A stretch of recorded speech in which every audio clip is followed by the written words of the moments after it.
best kept secret in town is out. Discover Tallulah at the Renaissance Hotel on Bluebonnet.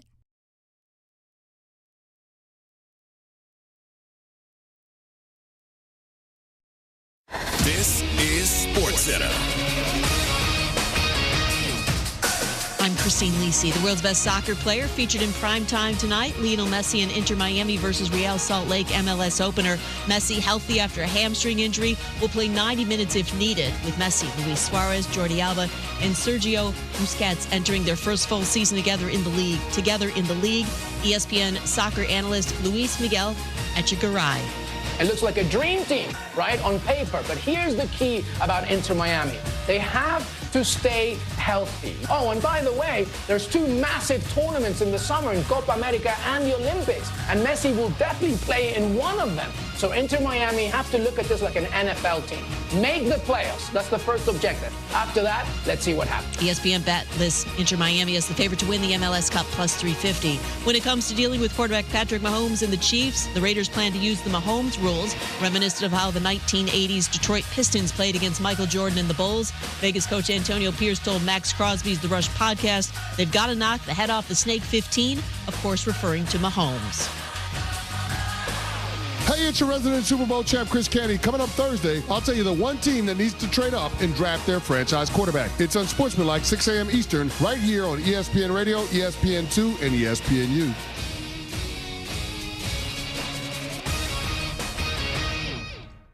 Matt Moscona. I'm very important. After further review. Say it one more time. After further review with Matt Moscona. And here we go. Live from the Mercedes-Benz of Baton Rouge Studios. Let's ride.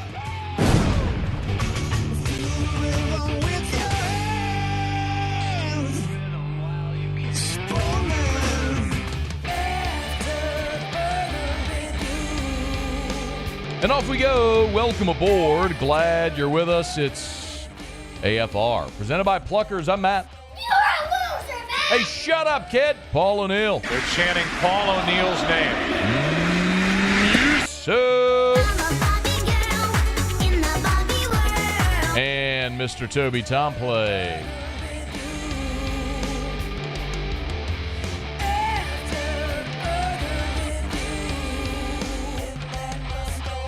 All right, we're here. Glad you are as well. Get out there and make it a good one. Oh, by the way, it's Hump Day.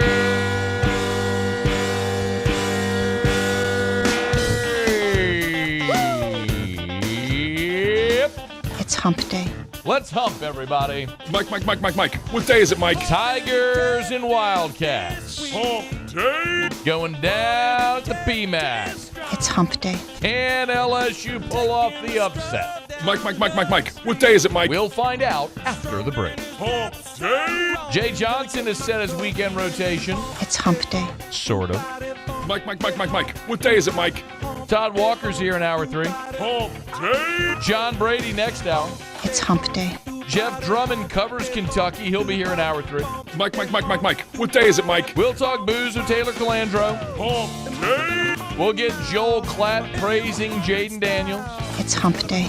Dennis Allen talking about hiring Clint Kubiak. Mike. What day is it, Mike? Muso doing some Pluckers trivia. Hump Day. Muse, I guarantee. 100% guarantee. Mike. What day is it, Mike? You do not get shut out today.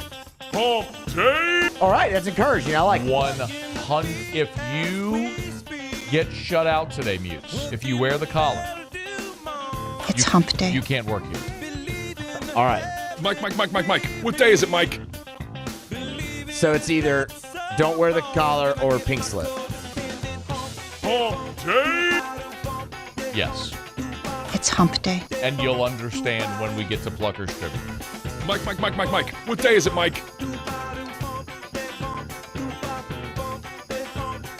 Okay. Okay. Words are good, Muse. Yeah. It's an auditory medium. Well, usually you speak into the black thing right there. I thought we were the done. The oblong object. And then your words go over the radio and people hear them. Well, yeah, I thought we were done. All right, let's get going here. LSU-Kentucky. We're going to talk about it a lot today. John Brady next hour. Jeff Drummond covers Kentucky. He'll be here in hour 3. Matt McMahon, here's a quick overview of the Kentucky Wildcats.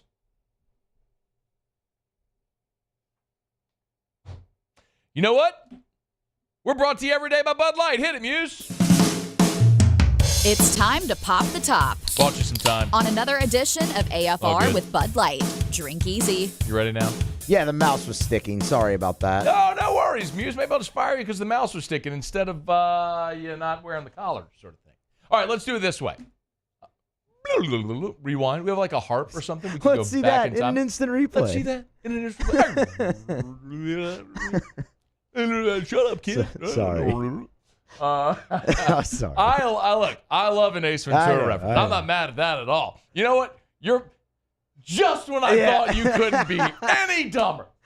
You go and pull a stunt like that and totally redeem yourself. All right, here we go. LSU plays Kentucky tonight at the Maravich Center. Matt McMahon is the LSU basketball coach. Here's his thoughts on the Wildcats. Both ends of the court, offensively and defensively. Really talented team. Third leading scoring team in the country. Lead the country in three-point percentage. Their assist to turnover ratio is almost 2-to-1. Just think they're fantastic. Matt McMahon was here earlier in the week, and he told us he believes Kentucky has between seven or eight future first-round picks on their roster. Kentucky annually has one of the most talented rosters in college basketball. That's no surprise. They have, however, hit road bumps this year, and in large part due to the fact that they haven't played much defense this year. They're one of the worst defensive teams in the country. LSU and Kentucky both average 77 points per game. They're a tenth of a point off of each other, 77.3 and 77.4. The big difference is LSU allows 74 a game. Kentucky allows 88 points per game. Kentucky is one of the worst defensive teams scoring defense in the country. It is astonishing to see how poor they have been on the defensive end. But what has changed for Kentucky ever since they allowed 103 points to Tennessee, the most they'd ever allowed in a game at Rupp Arena. They lost to Gonzaga as well. But since then, the last two games, they held Ole Miss to 63, and Saturday on the road against Auburn, one of the toughest places to play in the SEC there at Auburn Arena. I'm still going to call it Auburn Arena. They held Auburn to 59 points. And Matt McMahon was asked about the adjustments that Kentucky has made defensively, and here's what he said. I would just put on the first possession of the game at Auburn and watch DJ Wagner's defense on the ball. I thought that set the tone for the game for them. So getting him back in the lineup, his ball pressure was terrific on Saturday. And then they have an anchor at the back of their defense now. 10 blocks against Ole Miss. He's cleaning the glass. It's had a tremendous impact on the back line of their defense. Forgive me, I screwed up the scoring. Kentucky scores 88 a game, which is 13 more than LSU, which is at 74 per game. They allow 77 per game. Forgive me, I flipped those numbers. My bad. But they continue to be one of the worst scoring defensive teams in the country until the last couple of weeks, or the last couple of games, I should say, when they have dramatically improved, like they did against Auburn. Now, as you heard Matt McMahon say there when he was talking about 33, that's Onyeso, who's the 7-foot, 250-pound sophomore from Nigeria, and he's a big body in the middle, and we know LSU's big problem this year primarily is they don't have rim protection. You have some big bodies, you just don't have guys that are necessarily rim protectors with your two bigs. So it is going to be a big ask for LSU that is certainly going to be out-talented by Kentucky, but a Kentucky team that has struggled to find its consistently and has certainly struggled on the defensive end this year. And they have lost at home more than we've ever seen them lose at home, which is kind of insane to see. They had the back-to-back home losses to Florida, Tennessee. They lost to Gonzaga as well at home. So this is a great opportunity for LSU. I don't know that look, LSU's a 6.5-point dog in this game.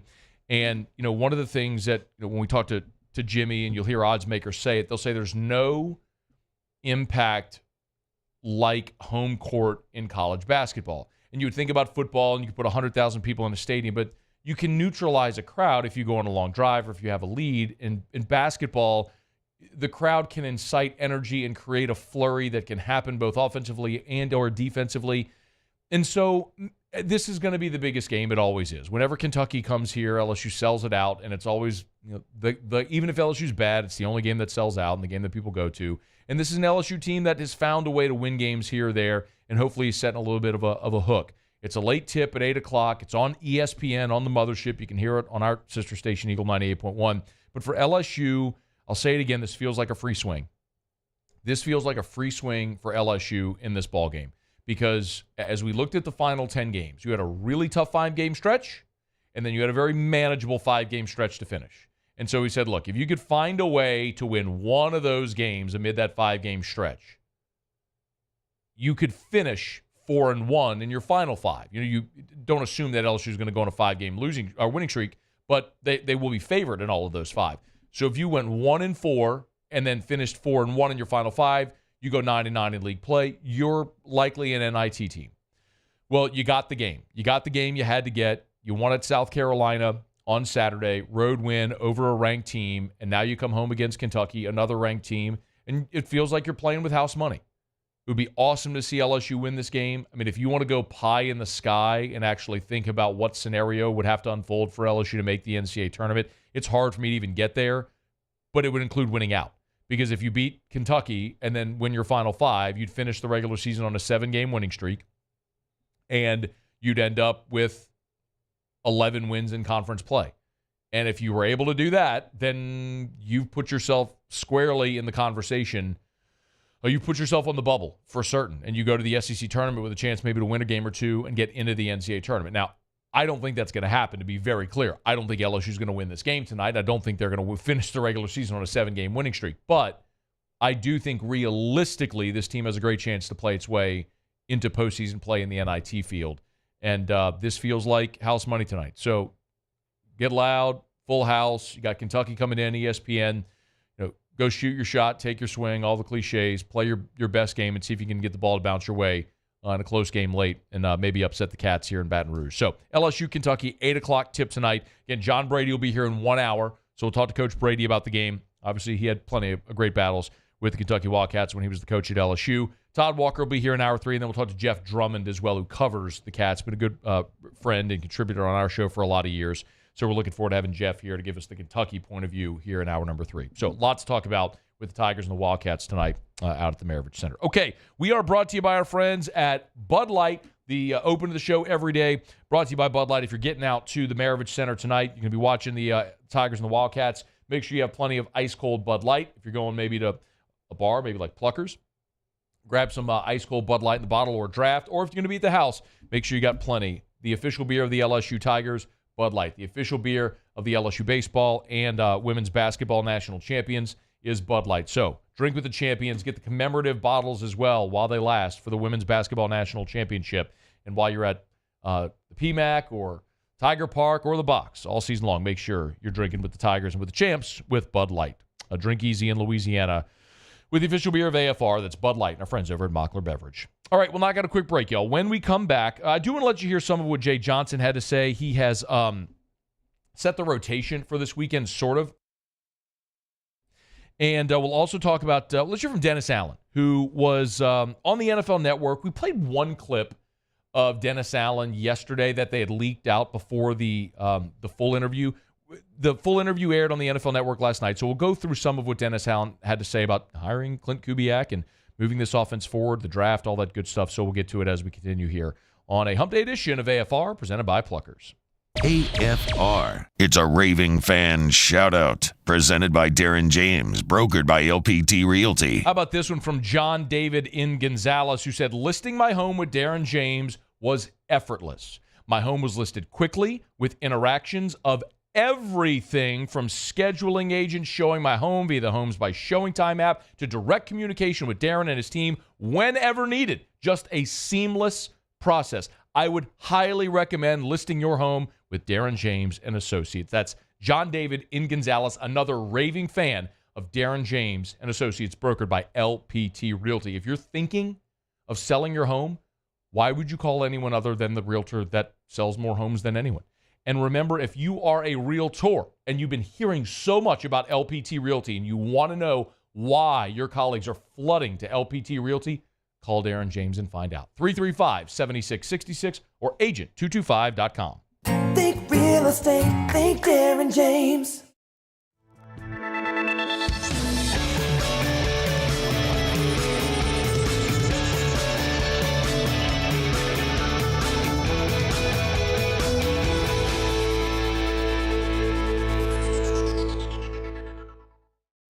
Gulf Coast Office Products is a nationally recognized Savin office equipment dealer based right here in Louisiana. Over 100 employees strong, Gulf Coast has the boots on the ground to support all vertical markets from education, engineering, legal, and finance. With the latest in office technology from desktop to production segment units, Gulf Coast and Savin have the perfect fit for you.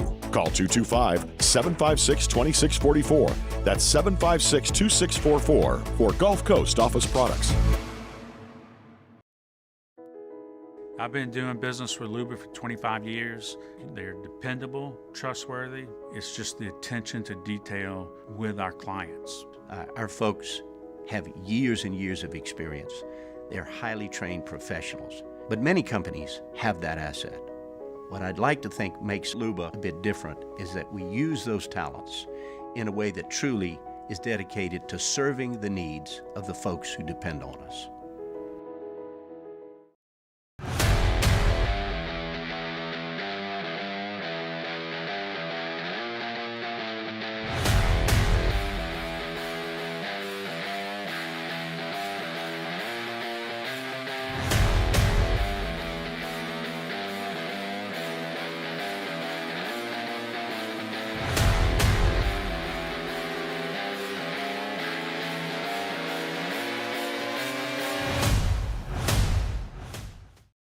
Hey, it's Matt Moscona. For years, you've heard me tell you about Insurance Network of Louisiana, helping you find better coverage for less money. But it's not just for your home and auto. They also offer commercial property. So, retail stores, professional offices like doctors, dentists, attorneys, clothing boutiques. Insurance Network of Louisiana can find you better coverage for less money. They service the entire state of Louisiana, and they're local. So call today at 293-0450 or lainsurance.net. Breck teamed up to reimagine your parks, and you imagined big. With your help, we went to work, creating 12 beautiful community parks across the parish. A family-sized water park, miles and miles of trails, and parks just for your dogs. There are more places to splash, to explore, to run wild, and even soar. You imagined, we delivered. Gold. Breck, your #1 park system in the nation. Gulf Coast Bank and Trust is giving our customers the power to bank anywhere, anytime during this challenging event. And we're right there with you. Our mobile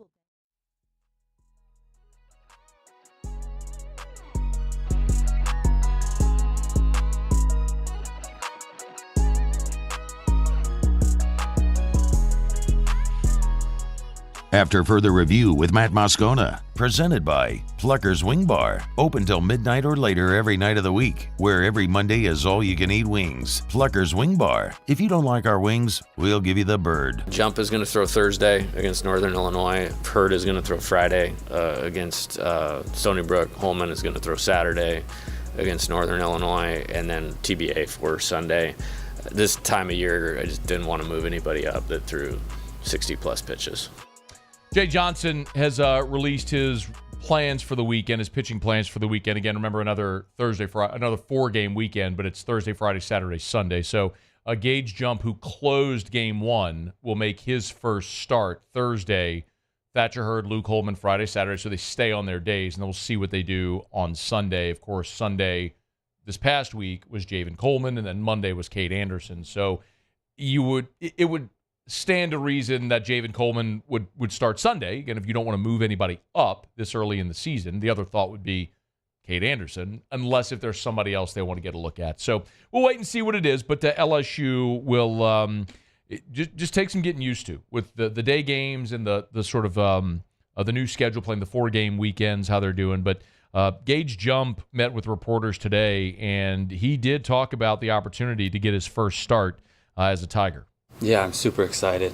With Coach Johnson and Coach Yeski, we've been conservatively kind of ramping myself up And now that I'm able to start and get some innings in there, I'm super pumped about it, and yeah, it'll be fun. We'll talk plenty more about it as the day goes along, but Jump was, I think, pretty obviously the story on the mound from opening weekend, closing out game one. And it just, if you were watching, it just looks different. I mean, you can just tell sometimes when you watch, like 96 from the left side just looked different coming out of his hand.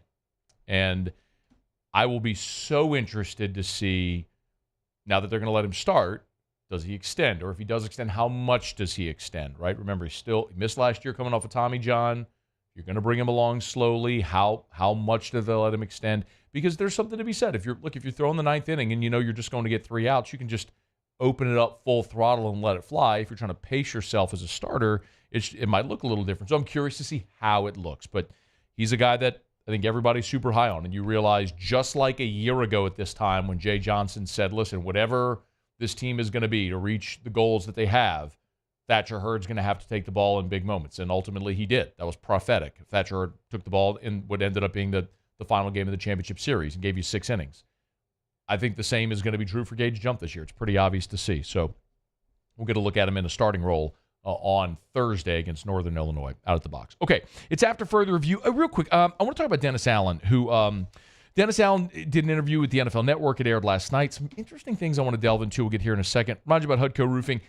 There was the hail a couple of weekends ago we told you about. It affected Prairieville and Denham and so many areas. We'd love to help you out. 364-1007, 364-1007. Our crews are out and about. We're meeting with insurance adjusters.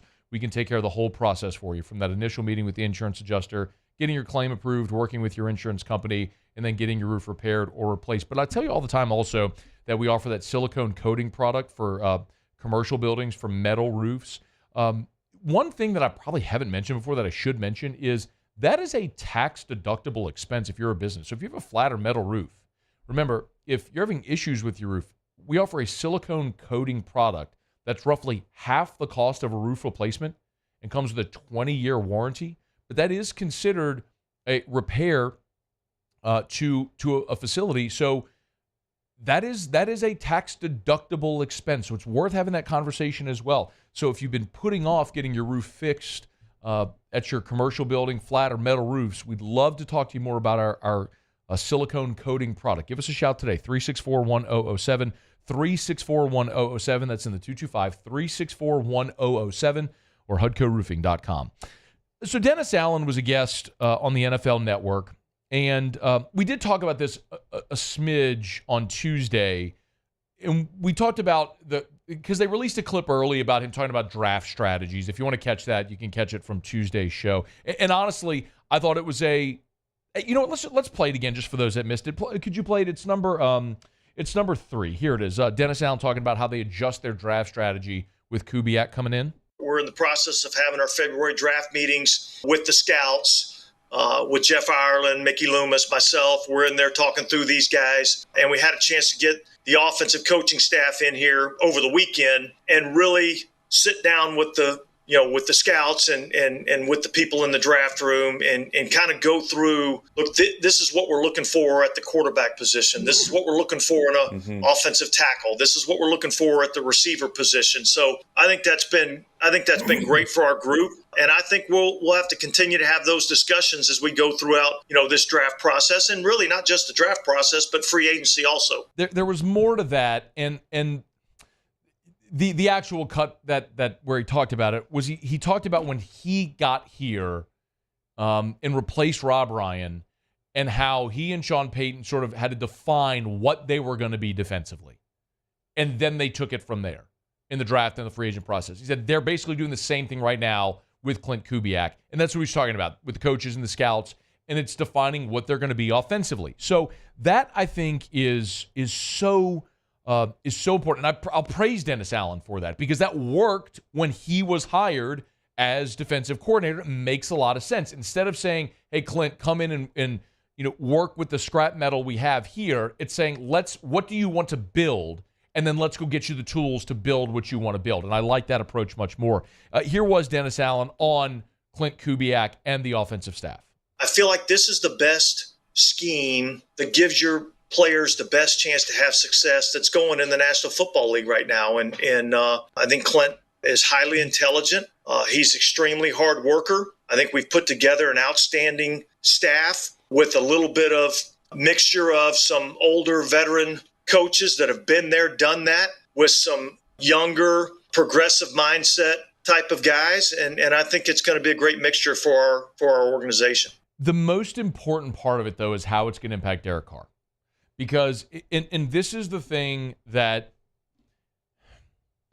I feel like every time we have a conversation about the Saints, Kubiak, Allen, whatever it may be, it's all got to start with how do you maximize Derek Carr. And I know we've talked about this, but I got to keep reiterating because that has to be the launch point of all these conversations. Because whether I like it or you like it, if you think Derek Carr is the guy, is irrelevant. It's all irrelevant what we think. Because the Saints are committing to Derek Carr, especially if they're going to restructure his contract. They're committing even longer term to Derek Carr as their guy. Well, okay. I don't have to like it, but I don't get a say. Mickey Loomis ain't calling me online too. Scone, what do you think we should do with DC? Get rid of it. But I ain't get that opportunity. I just get to scream about it in this microphone every day. But if the Saints are moving forward with Derek Carr, then it's okay. How do you maximize him? Well, you got to fix your offensive line. You got to get production out of the running back spot. If Michael Thomas is gone, you got to give him more weapons to throw to. How do you build around it? So, yes, part of that also is when you hired this offensive coordinator, is the system this coordinator wants to run conducive to what Derek Carr can or will do? And you think about, who Clint Kubiak has worked with, the quarterbacks that he has worked with, and if you think about working with Kirk Cousins in Minnesota or Jared Goff or Matthew Stafford in LA, it makes some sense how they're trying to build this thing out. You could say, all right, yeah, Derek Carr's kind of from the same school as Matthew Stafford, but the same point in their careers, similar guys in college who'd slung it around, who's thrown the ball a bunch, not necessarily guys that are going to beat you with their legs, but have some mobility and some athleticism to them. So, it's interesting to see how Derek Carr will adjust to this, which second year in New Orleans, now he's going to have another offense to learn. Well, look, I think Derek's going to do exceptionally well. It's interesting because I've had communication with Derek throughout this process, and talked to him about some of the different candidates that, we're bringing in. And his brother David had played for Gary in Houston. I was a little bit concerned that maybe that wouldn't go over that great. And David had some really good things to say, about the offensive scheme and about how he, really appreciated the scheme and the things that they were doing and really enjoyed playing for Gary and felt like if there's some similarities, which I think there's a ton between Gary and Clint, that it was going to be a great fit. And so I'm really kind of excited about that. Obviously, adding John Benton as well. You've got a lot of ties there. You hired a receivers coach that was at Fresno State with Derek Carr. There's so much synergy with what they're doing that I may not like. It's like if you're building a house, like I may not like the floor plan. I may not like the design of your house. Maybe you're building a super modern house, a big square box on a hill. I may not like that. But if that's what you're committed to doing, then damn it, do it the best way you can. And that's what it feels like they're trying to do. Now, we'll see if this works, if it's sustainable, if it will beget success next season and beyond. But what was evident is that what they were doing offensively, no matter what they said, and we heard Derek Carr and Dennis Allen and all of them say how they finished the season strong in those final 4 weeks and how they were the best red zone offense in the NFL in the last month. And yet, if all that were true and you actually believed you were making progress, then why did you fire the whole offensive staff? Actions speak louder than words. That was an outlier, and you realize who you did it against, and we all said it, and you know it, and I know it, and they know it as well. It's why they blew out the entire staff. And it's also Dennis Allen looking, going, this is my last shot. If I miss the playoffs 3 years in a row and this franchise goes 4 years without making the playoffs, I'm done. So you want to keep doing the thing you're doing that ain't working? Or do you want to try to replicate the thing that is working around the NFL? That's what Dennis Allen said the most when he talked. Can you play the beginning of the number one again? Listen to the beginning of this cut of Dennis Allen talking about Kubiak. I feel like this is the best scheme that gives your players the best chance to have success that's going Well, no, I'm sorry. Finish it. Going in the National Football Let's League go in the right NFL. now. This is the best scheme that gives your players the best chance to have success is going on in the NFL right now. That's the whole bite. He's telling you, like, I got to save my job. We haven't made the playoffs in 3 years. I hadn't made the playoffs in 2 years. We had a super winnable division last year, didn't make it. We brought in Derek Carr, who I wanted to bring in, and it didn't work. So this is the offense that's having the most success in the NFL. Let's bring it here. Okay? I'm for it. But remember, if this doesn't work, you've got no more excuses. Like you've pointed the finger in all these different places, and eventually you run out of other people to point the finger at, and it comes back to you. So I'm not optimistic. I am hopeful. There's a big difference. Optimism means that I believe it's going to go well. I am not optimistic because I know who the head coach is, and I know who the quarterback is, and I don't think either of them are great. I am hopeful, however, that with the right OC pulling the strings and the right offensive system and the right talent around them, complemented by a really good defense, that this can work. I'm hopeful. Not optimistic. Got 10 years of Derek Carr as an NFL quarterback. That tells me I shouldn't be optimistic, but I can be hopeful. All right, it's after further review. We're glad you're hanging out with us here. We'll knock out a quick break. When we come back, we'll go around the SEC. Angel Reese, no longer the Bayou Barbie. I'll explain next, AFR. AFR. We're brought to you by River City's 1 Hour Air, where they're always on time or you don't pay a dime. Love sharing 5-star Google reviews. This one came in from Ben Jett, who said, Eric, the technician, explained things clearly, gave me professional recommendations without being pushy. That's important. He was able to answer all my questions so I could understand. I appreciate his patience and professionalism. Another 5-star Google review for River City's 1 Hour Air, and that's so true. When you sit down with River City's 1 Hour Air, if they do recommend some type of service or maintenance, they're always going to give you a good, better, and best option. It's never going to be, here's the only thing you can do. They're going to lay out the options, what it'll cost, what they would recommend, and let you make a decision in a stress-free environment. It's River City's 1 Hour Air. Look for the big yellow vans and trucks all over town. You see them in your neighbor's driveway and driving through your neighborhood because they're the best. It's River City's 1 Hour Air. 752-0001, where they're always on time or you don't pay a dime. He's here. Anyone want a Coors Light? Oh, shoot, I forgot to play the song. I got a guy who can fix this. It was a humid day, barefoot children play, looking for that summer shade. Time just slips away.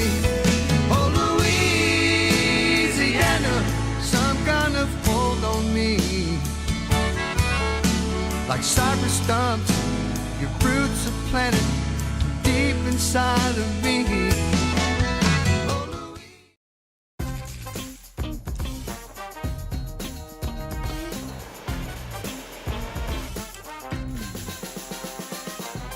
The best kept secret in town is out. Discover Tallulah at the Renaissance Hotel on Bluebonnet.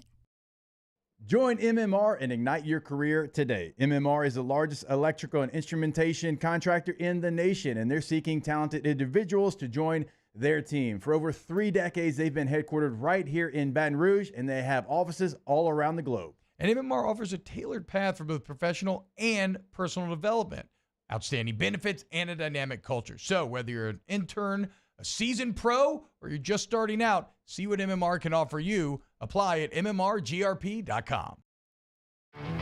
There it is, the extra mile, on the border of expected and extraordinary for those willing to go further, like vans customized for work or play, with safety and tech to keep you connected, supported by a 5-star sales, service, and finance team, and backed by the 1-star you know.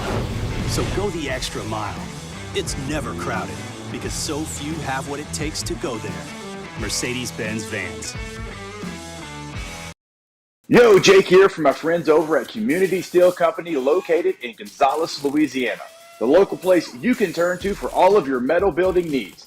Notice I said local, not Houston, not Dallas, not Atlanta, but right here in Gonzales. Visit them at their brand new state-of-the-art website at communitysteelco.com or pick up the phone and give them a call today to answer all of your questions on your metal buildings, roofing and sheet metal, and any other steel needs you or your business need at 225-647-2020. I've been doing business with Luba for 25 years. They're dependable, trustworthy. It's just the attention to detail with our clients. Our folks have years and years of experience. They're highly trained professionals, but many companies have that asset. What I'd like to think makes Luba a bit different is that we use those talents in a way that truly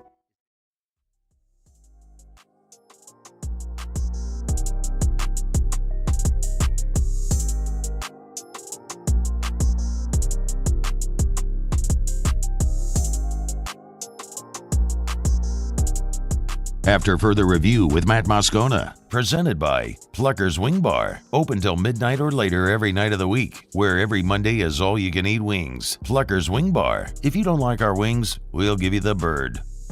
Angel Reese took an L. The U.S. Patent and Trademark Office has denied her request to trademark the phrase Bayou Barbie. How do you feel about that, Mew, since you are our resident Barbie expert? I think I think their reasoning's good, which you're going to get into, but I also think they stink for it, and they should let her have it. Well, apparently there would be a lot of confusion over the term Barbie, which Mattel has the trademark to the term Barbie. And Angel Reese's IP and NIL attorney, Darren Heitner, said, quote, "We discussed internally and determined it was in Angel's best interest to not unnecessarily instigate Mattel." Yeah. You know what we call that? Good legal advice. Yeah. Mattel's valuation is $6.8 billion. For what it's worth, Angel Reese's NIL valuation is $1.7 million. I don't really math well.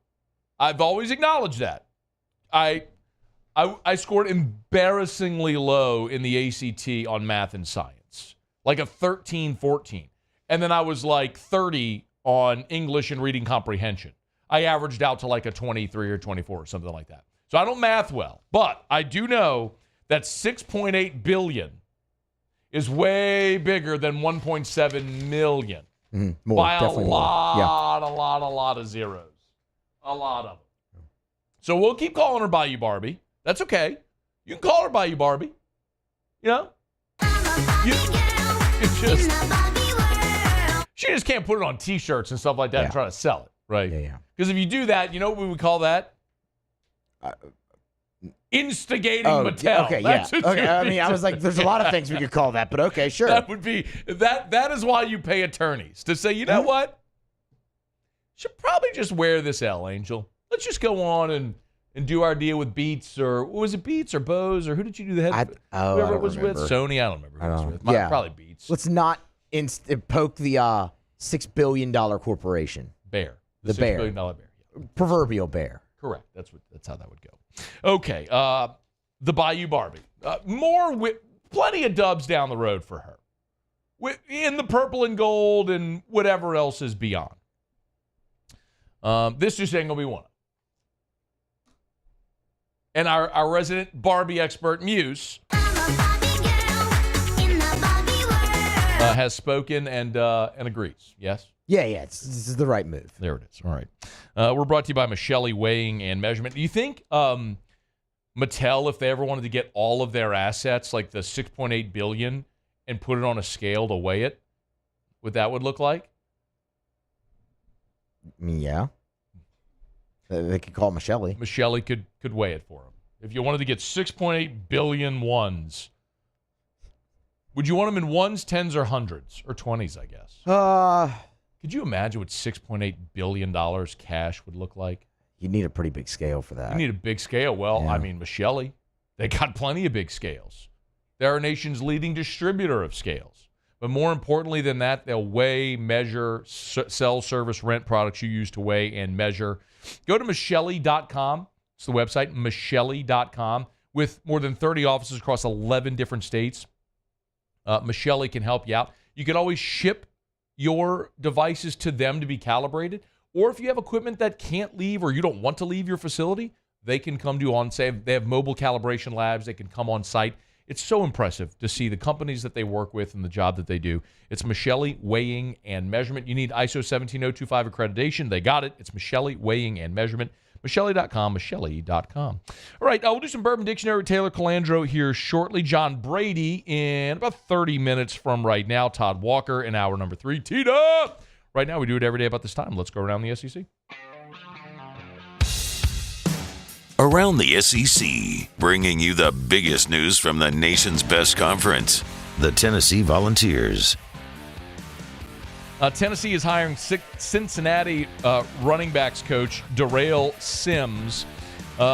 Sims spent one season with the Bearcats. Cincinnati had the number 5 rushing offense in the country last year. He's also spent time at East Carolina, Louisville, and James Madison. Also, Tennessee is adding former Washington co-defensive coordinator William Inge to their staff. He'll be the linebackers coach there for Josh Heupel, following the departure of Brian Jean Mary for Michigan.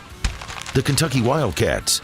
Kentucky has confirmed 3 players no longer with the program ahead of spring practice. 2 former 4-star offensive linemen, Tanner Bowles and Nick Hall. They are not on the roster. The third roster absence is Jaquez Keys as well. Keys initially signed to play linebacker at Wake Forest. Transferred to Kentucky, gray-shirted ahead of the 2023 season, now is moving on. The Alabama Crimson Tide. And just 4 games into the 2024 season, Alabama baseball has been handed a pretty significant loss. Their star sophomore, Riley Quick, is going to miss the season with Tommy John surgery. Made 1 start over the weekend against Manhattan, but now is done for the year. It'll be his only appearance of the season. He threw 3 innings on Saturday, 2 base runners, struck out 5. Struck out 5 in his 3 innings pitched. So, new head coach there, Rob Vaughn, down a pretty big arm as he heads into his maiden voyage there with the Alabama Crimson Tide.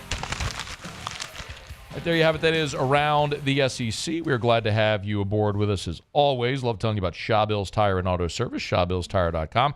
Locations all over South Louisiana. If you need tires, they're the best. Name brand tires at wholesale prices. ShawBillsTire.com, ShawBillsTire.com.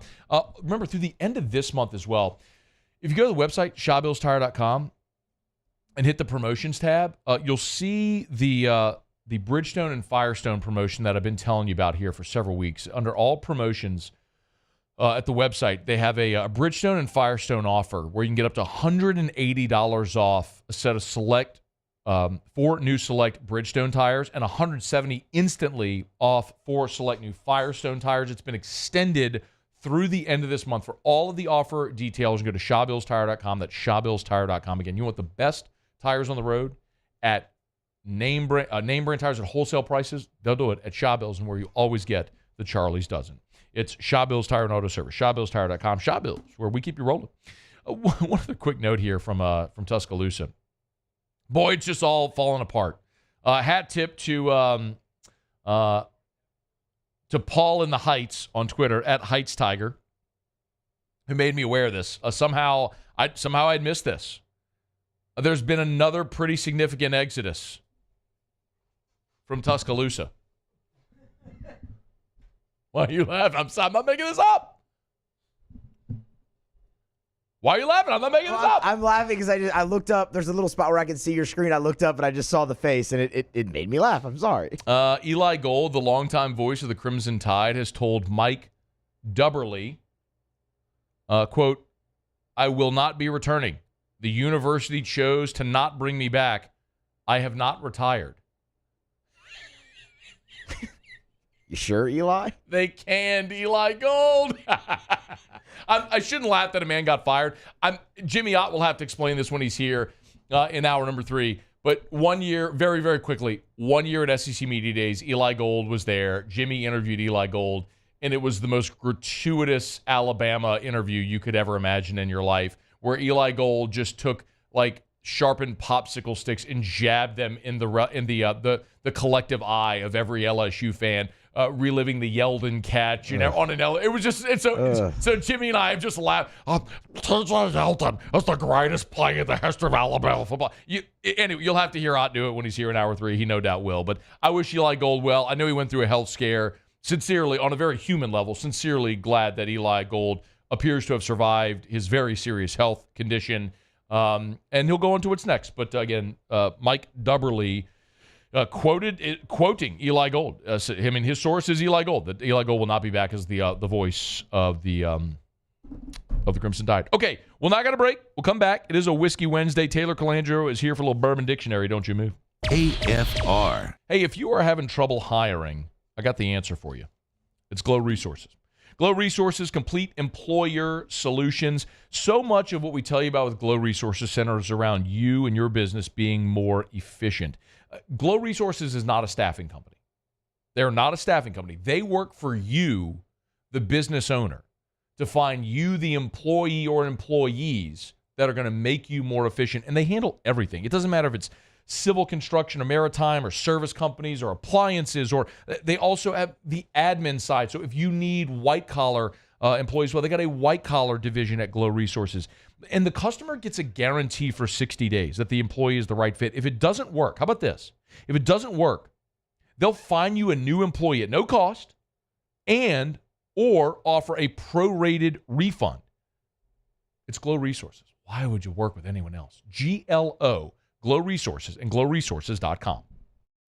IU Chrysler Dodge Jeep Ram is taking $17,500 off new 23 1500 Bighorn trucks. We're open for business in our beautiful new showroom and taking $17,500 off new Ram 1500 trucks. All new Bayou vehicles come with a 1 million mile warranty. The crew at Bayou Automotive is going to do right by you.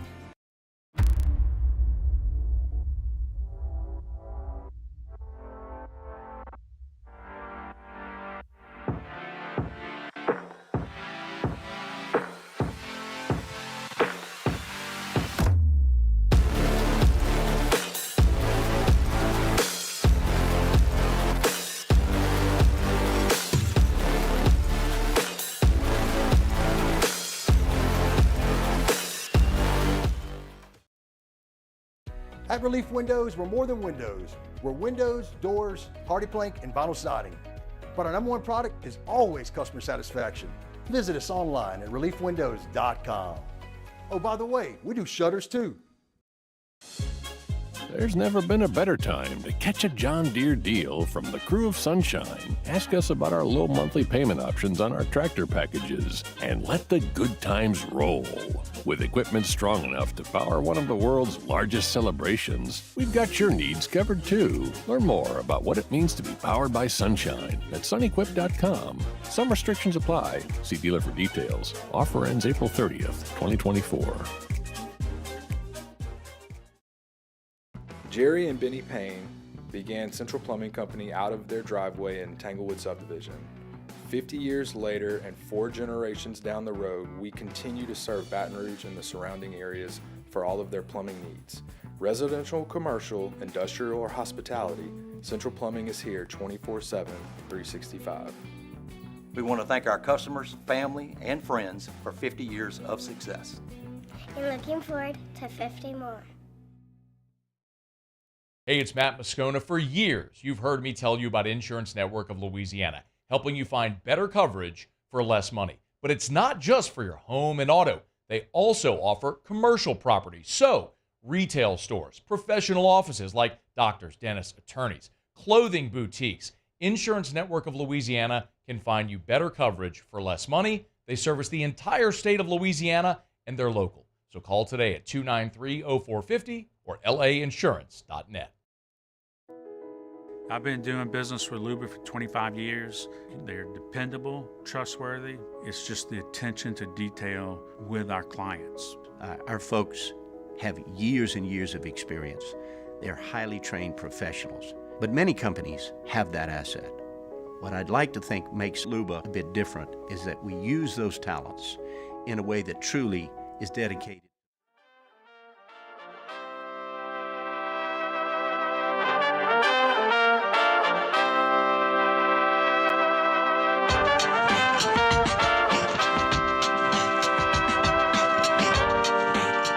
After further review with Matt Moscona, presented by Plucker's Wing Bar, open till midnight or later every night of the week, where every Monday is all-you-can-eat wings. Plucker's Wing Bar. If you don't like our wings, we'll give you the bird. They're the gang with the slang.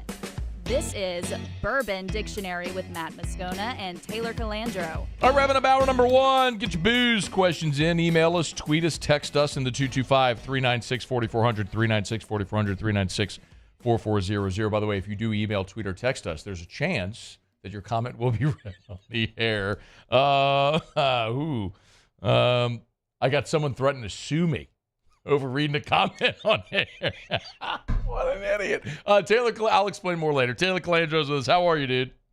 Good. What does it say? Oh, no, I'll have to explain later. I need more time, but that's a heck of a tease. Okay. I know. Probably a terrible tease. Hey, by the way, congrats on getting your phone back. Yeah, man. I got it back about 30 hours after I lost it. The screen is destroyed. I was just telling Moose. But I got a new replacement coming from China, so it's all good. A new screen or a new phone? New screen, $32 on Temu. Okay, that'll pay. Yeah. That'll pay. So, for those that missed it last week, Taylor lost his phone in the bowels of the Tower of Terror. It fell out of his pocket, fell to the bottom. I'm stunned. Did you have an OtterBox on it? Yes. And the guy took it out of the bag, lost and found. He goes, "It's in good shape for the Tower of Terror." I couldn't see half the screen. I was like, For the Tower of Terror. It's like, Yeah, it clearly happens a lot. It clearly happens a lot. Yeah, I mean, they have a whole protocol and everything. So Disney's an efficient operation, even when you lose your stuff. No kidding. Okay, what's new? We got some Elijah Craig barrel proof back in. It's been a month or two. I don't know what batch it is. $90. We also got some Bookers today too. There was Bookers on the shelf when I left a little while ago. Okay. So Bookers and Elijah Craig. I think there's a couple more allocated, but I can't remember off the top of my head. But those are the two big ones. Elijah Craig barrel proof is fantastic, man. I always tell people, if you're gonna spend $80-$90, that's one to do it on, for sure. Not a lot of times you see stuff on the shelf. Is it really worth that? But it is that for sure. I mean, yeah, and it's tie proof and big, bold, beautiful. It's one of my favorite bourbons. It's delicious. Okay, let's get to questions here. By the way, so a couple of bottles in. I feel like there was something else I needed to ask you. I forgot, but we'll circle back to it, I suppose. Get your questions in. Email us, tweet us, text us in the 225-396-4400, 396-4400. Scott Pataro said, ask Taylor if he's tried chicken cock yet. Yes. I've tried almost all of the chicken cocks, actually, most of them at least. I've tried the bourbon, I've tried the rye, the island rooster. I thought there was another one. Maybe it was just those three. For some reason, I thought there was another. Anyway, I think chicken cock is solid. It's safe to say that you're a fan of chicken cock. Love the chicken cock. It is fantastic juice. Good. Glad to hear that. It's been a while, man. For those that don't know, Chicken Cock is a brand of whiskey, and some time ago, I guess maybe when it was released, is that fair to say? We talked about it, and that you was said one of the first times I did the radio with you. We started talking about chicken cock, literally, and that was a long time. That was 3 years ago. We clipped you saying, or people clipped you saying, "I have not tried chicken cock." Yeah. Chicken cock. You just kept gratuitously saying chicken cock over and over again. Chicken cock is good, though. Are we just for the record? Are we getting to a point where we start to get some seasonal beers in? Yeah. God, and the weather is just beautiful to sip a beer outside right now. We got Barney from Avita, which was created by bartenders. Actually, it's a blend of Andy Gator and Purple Haze. They call it Barney. That's a high ABV beer, but really good and refreshing.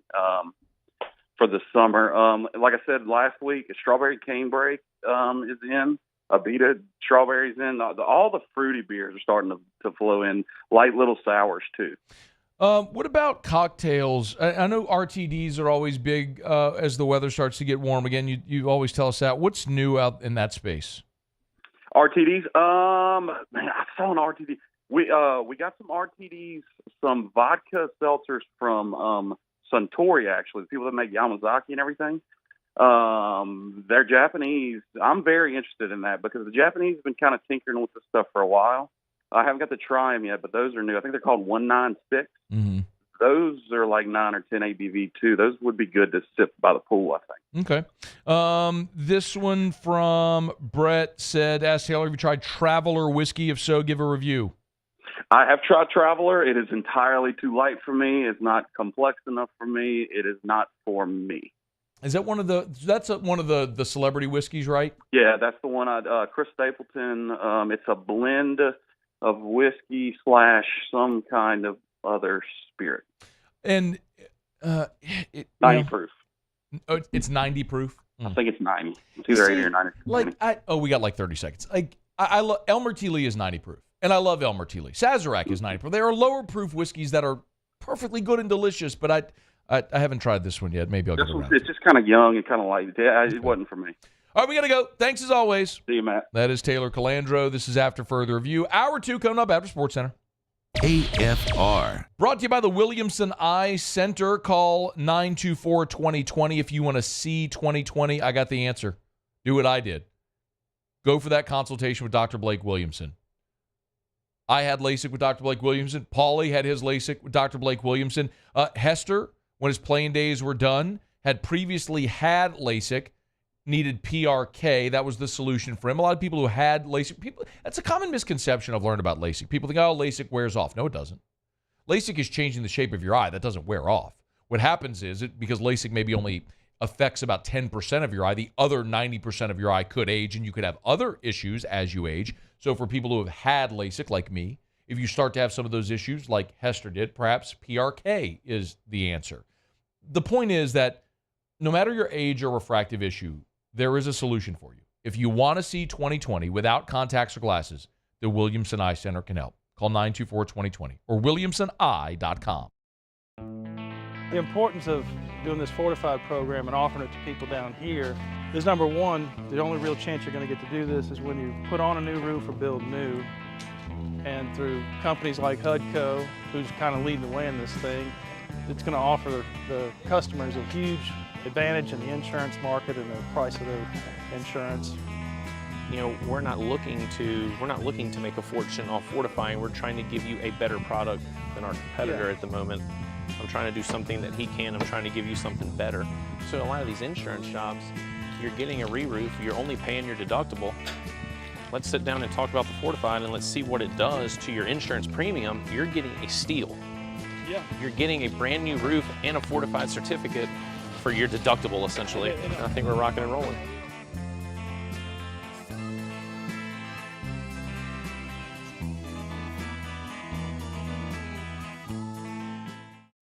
Yo, Jake here from my friends over at Community Steel Company located in Gonzales, Louisiana.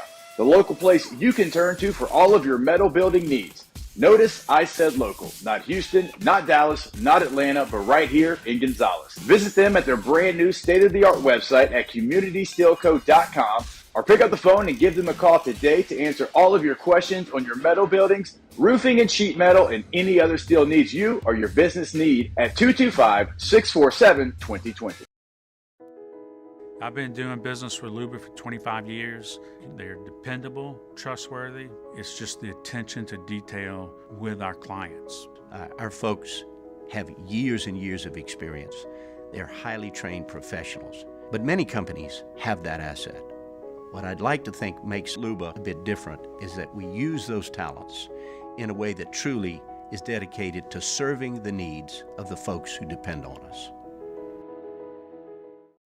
Dylan Cruz here to tell you about Six Rings Baseball and Softball Camp. If you live on the North Shore and play ball, go to Six Rings Camps with former LSU assistant coach Dan Canaveri. His knowledge is second to none, and your child will improve and have fun doing it. Camps were held at Coquille Park and Six Rings Academy in Covington with 4 sessions over the summer. Full day and morning only sessions are available from ages 7 to 13. Go to sixringsbaseball.com or call 985-206-9096. Learn the game to love the game.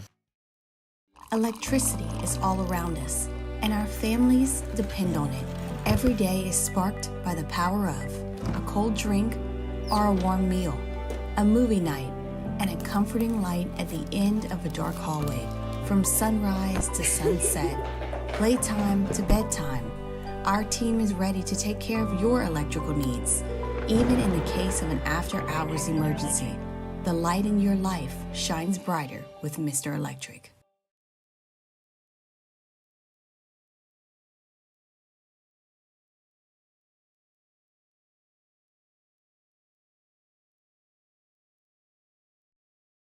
This is SportsCenter. I'm Christine Lisi. The Southland Conference suspended 4 players from Texas A&M Commerce and 4 from Incarnate Word for their involvement in the massive brawl after Monday's game. Messi Mania returns to MLS tonight in the league season opener. Lionel Messi and Inter Miami face Real Salt Lake. The megastar's ready to go after missing 7 of his last 14 matches with a hamstring injury. He'll play plenty tonight, explains ESPN Deportes reporter Sebastian Christensen. Messi is going to play 90 minutes if needed tonight. Messi never wants to miss any matches. At this stage in his career, we saw the injuries catch up with him last year. And we have to take into account, though, that it's going to be his first competitive match in 3 months. He last played for the Argentinian national team in a World Cup qualifier in November. NBA Knicks All-Star forward Julius Randle told reporters he's progressing in his recovery from a dislocated right shoulder, but he did not rule out season-ending surgery. As he continues his rehab from elbow surgery, Dodgers star Shohei Ohtani wants to take 50 spring training at-bats in order to feel ready for the regular season. Said he's right on schedule in his desire to be ready for the opener March 20th. Hey, it's your resident Super Bowl champ, Chris Canty. Coming up Thursday, I'll tell you the one team that needs to trade up and draft their franchise quarterback. It's Unsportsmanlike, 6 a.m. Eastern, right here on ESPN Radio, ESPN2, and ESPNU.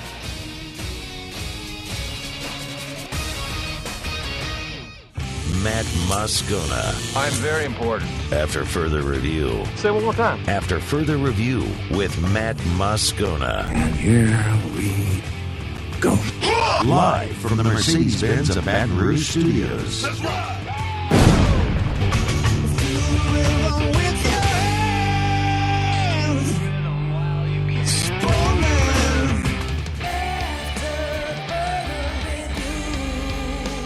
Hour 2, off we go. Welcome aboard. Glad you're with us. AFR, presented by Pluckers. I'm Matt. Love you, Matt. Paul O'Neill. They're chanting Paul O'Neill's name. Sue. And Mr. Toby Tomplay.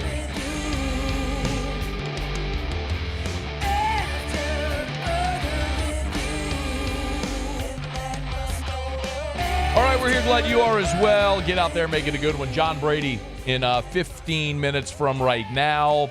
Todd Walker in 1 hour, talking a little college baseball. And Jeff Drummond covers the Kentucky Wildcats. He'll be here in hour number 3. LSU-Kentucky, 8 o'clock tip tonight. Tigers against the 17th ranked Wildcats. LSU got a road win against South Carolina on Saturday, trying to make it back-to-back upset wins over ranked teams. See if they could do it at home. John Brady will be on the call tonight with Chris Blair, the voice of the Tigers, so we will talk about the game with Coach Brady in just a smidge. The LSU football hits the practice field to open up spring drills a week from Tuesday, so 2 weeks from yesterday, March the 5th. And as we get closer to spring football, it's going to be interesting talking about some of these spring storylines. Shea Dixon was here earlier this week, for those that might have missed that, and you know, I kind of asked him a little bit about the early enrollees, who to keep an eye on. That was an interesting conversation. He actually mentioned there's some sleepers, maybe a potential position change as well for one of the receivers who might change positions to defensive back. It's always interesting because the benefit of those 15 spring practices is that. And it's different for all different sort of tiers. You have returning starters who probably don't need spring ball. You have veteran players who are going to be first-time starters who spring football is a great opportunity for them to get their first taste of running with the ones and being the guy. So you're ready when fall camp comes to hit the ground running. And then you have your younger players who this is their opportunity, especially the early enrollees, to get a taste, right? To feel like they're in college football, to give them a little bit of a jump start before you get to the fall, if there's an expectation of them playing. So it's really just depending on what tier you're in. Like, I don't think Kyron Lacey really needs spring. Is it a great opportunity for him to catch passes from Garrett Nussmeier? Yeah. But, like, Will Campbell doesn't need spring. He started every game that he's been on campus and played at left tackle. Will Campbell don't need spring. Whit Weeks needs spring. We're excited about him, young player, but he's going to be starting for the first time.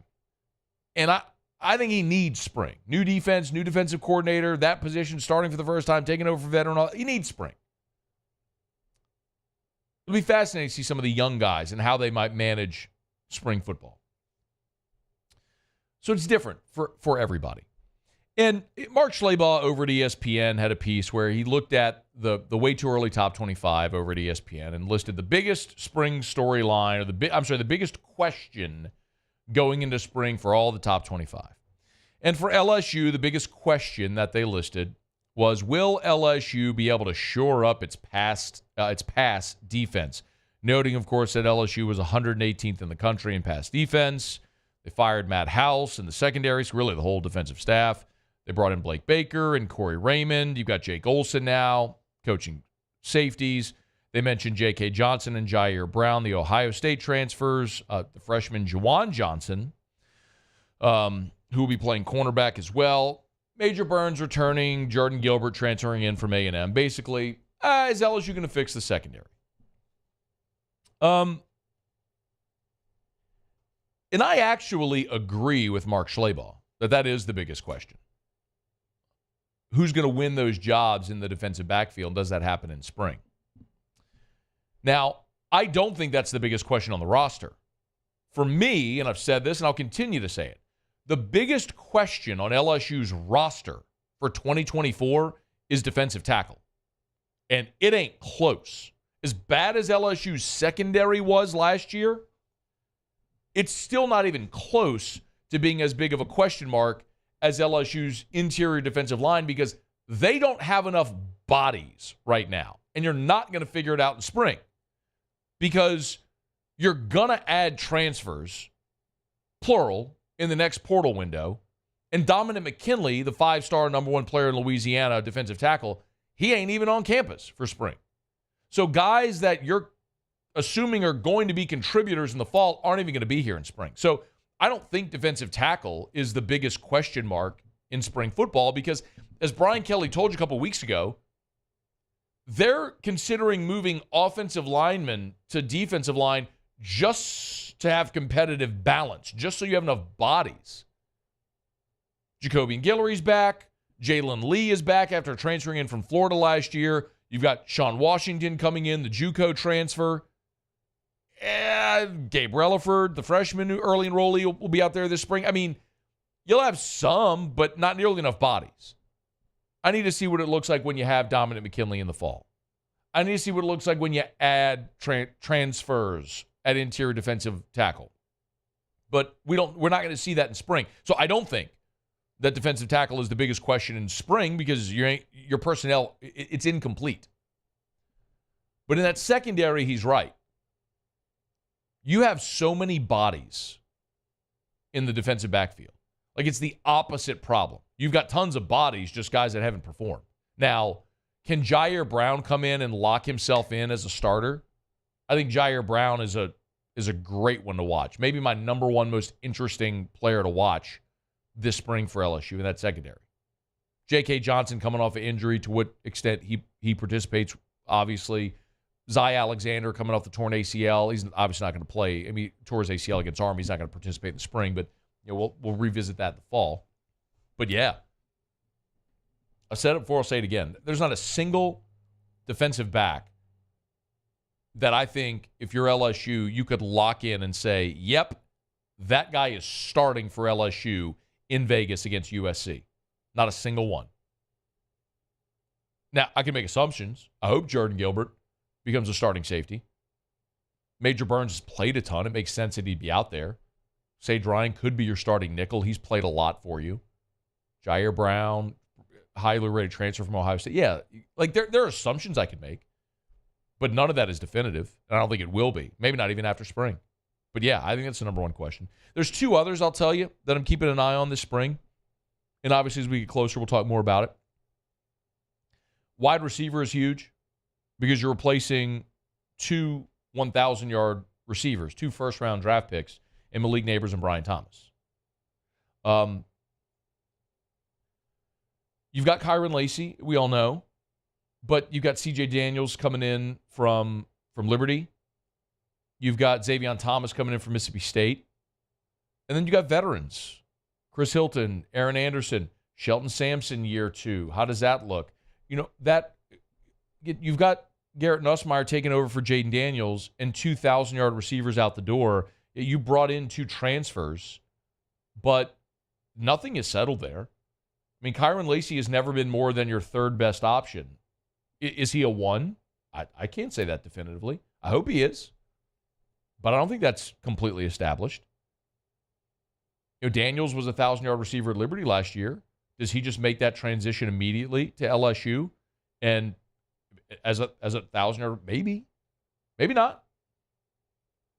Xavion Thomas, Louisiana kid who was at Mississippi State, has been a productive receiver, was Mississippi State's leading receiver this past year in a pretty pedestrian offense. Could he come in and be a 1? Could he be part of the last year we all talked about Aaron Anderson, 5-star, former Louisiana guy, 5-star, went to Bama, battled injuries, didn't play, comes home. We all thought Aaron Anderson was going to be a dude. He'd carry the ball, he'd catch the ball, he'd return kicks and punts. He had a very minimal impact his first year in Baton Rouge. So we can make assumptions, but until we go see it out there, there's nothing to say that any of that's solidified. So I think receiver would be my second biggest question, not because I don't think you have them. It's just in what order, like who emerges. And then Nussmeier would be number 3. Those would be my biggest questions for spring. Defensive backfield. You know, do you get any pecking order starters, receivers who really emerges and establishes himself? And then Nussmeier. And Nuss has been around for 4 years, and I feel like we feel like we know a lot about Garrett, but he started one game in his career, and it was the bowl game. So there's still going to be a process there. It feels a lot like Garrett Nussmeier at this point feels a lot like the Matt Flynn story in 2007, where you had Jamarcus, who was the number 1 overall pick and All-American and all that stuff, and goes number 1 overall, and Flynn, who could have left at any point, waited his turn, and led LSU to a national championship. And I don't know that I'm predicting that for Garrett this year, but there are a lot of parallels to what happened then. A guy who was highly regarded, came, sat, waited patiently, waited his turn. When Flynn got a shot, they won a national championship. Like, this is Nussmeier's shot. So what do you do with it? You got tons of talent all over the field. Great offensive line. You have some really good running backs, just a stable of incredible receivers, a junior tight end that'll be a third-year starter. I mean, all the elements are there. Just how does it look? Continue to see that progress. So LSU be on the practice field for spring a week from Tuesday. A lot of storylines abound as Tigers will start year 3 under Brian Kelly. All right, it's after further review. We're glad to have you hanging out with us here. We'll knock out a quick break, and when we come back, John Brady will join us. LSU and Kentucky tonight, 8 o'clock at the Maravich Center. I'll preview it with Coach Brady next on AFR. AFR. Get Gordon and get it done. Gordon McKernan Injury Attorneys, just continuing to grow members of the G team and continuing to put out great content as well. You can always go to Get Gordon, at Get Gordon on any of the social media, Twitter, X, Facebook, Instagram, LinkedIn, TikTok. It's all there for you. Got a great sit down with Anissa Morrow, the transfer from DePaul, who just had an incredible first season here in Baton Rouge, as you'd anticipate, talking about why she made the decision to move to Baton Rouge and go to LSU and that process. You can go check it out. The latest bit of content they're putting out there on all their social channels with members of the G team. It's LSU women's basketball player Anissa Morrow. You can check it out at Get Gordon on any of the social media. And as we tell you every day, you've been injured in an accident. It's not your fault. Do what injured people in our state have done for 3 decades. Call Gordon McKernan Injury Attorneys. They've recovered more than $2.6 billion in damages for their clients over 30 years. You could be next. Go to getgordon.com, getgordon.com. Get Gordon and get it done. There it is, the extra mile, on the border of expected and extraordinary, for those willing to go further. like vans customized for work or play, with safety and tech to keep you connected. Supported by a 5-star sales, service, and finance team, and backed by the 1-star you know. So go the extra mile. It's never crowded, because so few have what it takes to go there. Mercedes-Benz Vans. The Windsor Senior Living Community in Mandeville, Louisiana is a beautiful, vibrant apartment community geared towards seniors. They are nestled right in the heart of Mandeville, where seniors live a more carefree lifestyle in spacious apartments with the peace of mind that comes from having a little extra help. Call the Windsor at 985-624-8040 to schedule a lunch and tour. Come see how the Windsor can be your passport to peace of mind. Jerry and Benny Payne began Central Plumbing Company out of their driveway in Tanglewood subdivision.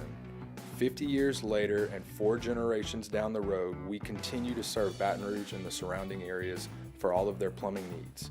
Residential, commercial, industrial, or hospitality, Central Plumbing is here 24/7, 365. We want to thank our customers, family, and friends for 50 years of success. And looking forward to 50 more.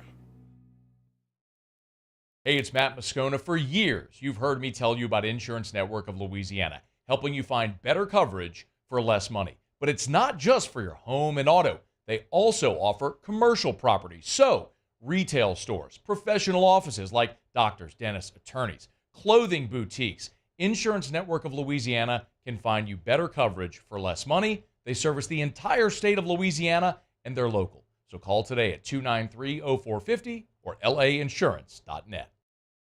BRAC teamed up to reimagine your parks, and you imagined big.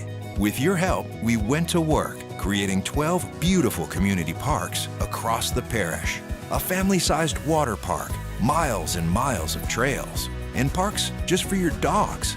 There are more places to splash, to explore, to run wild, and even soar. You imagined, we delivered. Gold. BRAC, your #1 park system in the nation.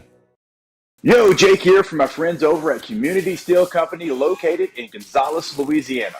The local place you can turn to for all of your metal building needs. Notice I said local, not Houston, not Dallas, not Atlanta, but right here in Gonzales. Visit them at their brand new state-of-the-art website at communitysteelco.com or pick up the phone and give them a call today to answer all of your questions on your metal buildings, roofing, and sheet metal.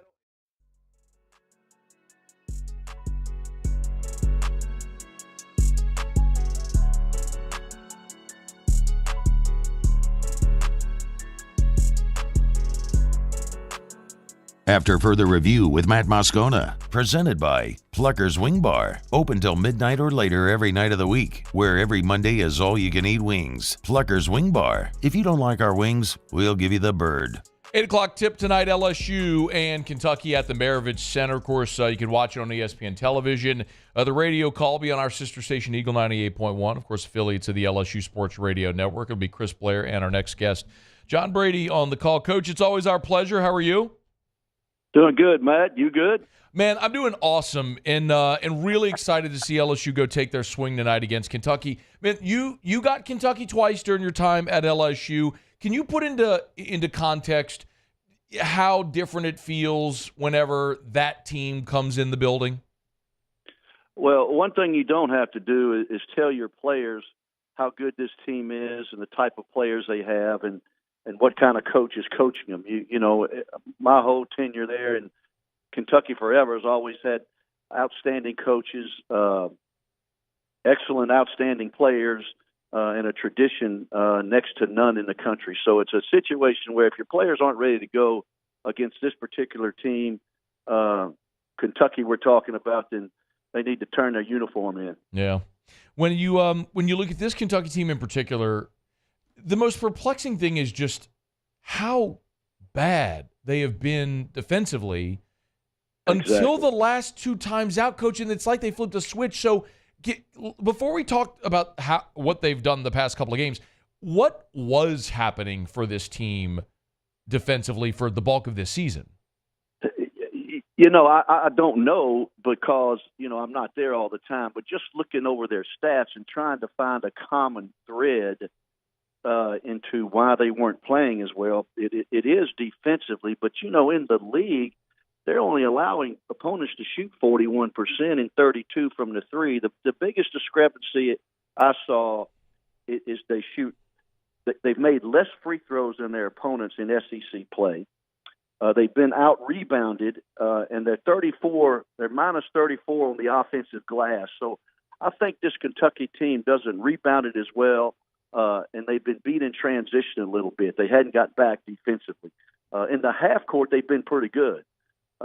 Evidently, by the last two games, that they've gotten their rebounding better, particularly on the offensive end, and they've allowed Ole Miss 63, and they were at Auburn and allowed Auburn 59. Now, I watched that game, Matt, and Auburn did miss some really open shots. I don't think Kentucky – they guarded them better. But what Kentucky did was get back defensively and not give Auburn any easy baskets. And I think that's one of the huge keys for LSU tonight, to be able to, when we make them miss and they rebound the ball, they make us miss, we've got to get back in transition D, and we can't turn the ball over and give them easy baskets on the other end, because they're very good in transition. Kentucky is one of the best teams in the country in getting points in transition. So How does LSU match up in that respect? Or maybe a better way to ask coaches, how do you teach or coach your team to be effective defensively in that part of the game? Well, you drill it. We used to play 4-on-3 and 5-on-4, and we would have a defender take the primary ball handler. We picked him up as deep on the court as we could to make him dribble the ball up, and made him inbound the ball to someone else on a team that really has a primary ball handler when they do break the ball. So and then you got to run back and guard the paint, and then as the ball is advanced, you got to really communicate defensively. Sometimes in transition you don't guard the player that you're assigned to, because sometimes you're outnumbered. But I think the ability to slow down the ball, stop the ball first, get back in transition, communicate, and really talk about who's got who, and then after the ball, make the ball be reversed one time, then you can get back and guard the proper man. Man, LSU, and John Brady's our guest, I know nobody likes moral victories, and we're not here to talk about that, but I think you also have to keep things in context and understand what Matt McMahon has built over 2 years with this team. And this year they were so close in some games, like not boxing out against Georgia when you had position. I mean, you win that game on the road if you grab one defensive rebound. There are instances like that. Well, they finally break through on Saturday against South Carolina, coming back from the deficit. What can you put us in the locker room, like on the bus with the team, like whenever you've been that close and you had lost 6 of 7, to finally break through and win one of those? Like we know what they'll say publicly in the media, but what is it like when you get one of those? Well, I think it's not a big secret. I think what the coaching staff has been emphasizing is, even in losses, we've played well. I think the biggest thing is, the other day we played a consistent 40-minute game on both ends of the floor. We've had games where we've gotten down by 16, 18, and we come back and make a game. We were fortunate to come back and win the game at South Carolina. But against Florida, against Alabama on the road, against Auburn on the road, we just haven't played consistently enough for extended periods of time to win close games. The other day, we were able to do it, particularly the last 15 minutes. We strung together probably as good a 15 minutes as we played all year long, and we're able to win the game on the road and got some key stops. So I think what you need, what the team needs to do, is just find that consistency that's necessary to win close games. We did it the other day. Now let's see if we can do it at home against a good Kentucky team, not a great Kentucky team, but a good Kentucky team. And we're catching Kentucky, I think, at a good time. They come off an emotional big win at Auburn. They've got Tennessee Saturday in Rupp, and I think we're catching them at a good time, and hopefully it'll show up in our play. How important is Tyrell Ward in this game tonight? Well, I think it's important that LSU shoots the ball well, and he's a part of that equation. I mean, he's played well lately. He's made a couple of really big baskets for LSU. I think Williams has got to shoot the ball. I think Jordan Wright's got to have a good game. I think our guard play tonight could determine the difference in who wins or loses this game. Kentucky's really good in transition. Their guards are really good. They only average 10 turnovers a game. They take care of the basketball. So it's going to be a question of, I think our bigs will be okay with their bigs, but I think offensive rebounding and I think LSU's ability to take care of the ball, not throw it away and give Kentucky easy baskets in transition will be the difference in the game. If you were coaching, would you be talking to your team about postseason and what's on the line, or do you even consider any of that stuff right now? No, I never did that with really good teams. I always tried to stay in the moment where we are, what we needed to do, play better the next game than we did the previous game, and try not to let winning or losing the previous game affect how we played the next game. I think each game takes its own set of circumstances, but I never did talk about, what we need to do or may do for the future, because I think it creates anxiety. And I always tried to approach the game where the players were anxiety-free, because I think you perform better when you have less anxiety flowing through your body, worrying about something down the road, as opposed to being in the moment when you're about to play a particular game. Yeah. 8 o'clock tip tonight at the Maravich Center. How important? I'm going to ask you an obvious one, but I'm just going to ask you to take it and run a little bit. But how important is, in a game like this, a crowd in a game like this in particular? Well, basketball is an emotional game, a momentum game, and it can change quickly. Couple of 3-pointers or a couple of dunks, turnovers, those things can change. And if the crowd is there, it is a huge influence, I think, on how the team plays. That's why it's been difficult in the SEC to win on the road, because I think the home crowd makes a difference. And it would be great. I put out a tweet the other day. It'd be great to show this team the appreciation the fans have for still fighting and not quitting and trying to play good basketball. It showed up in the game against South Carolina.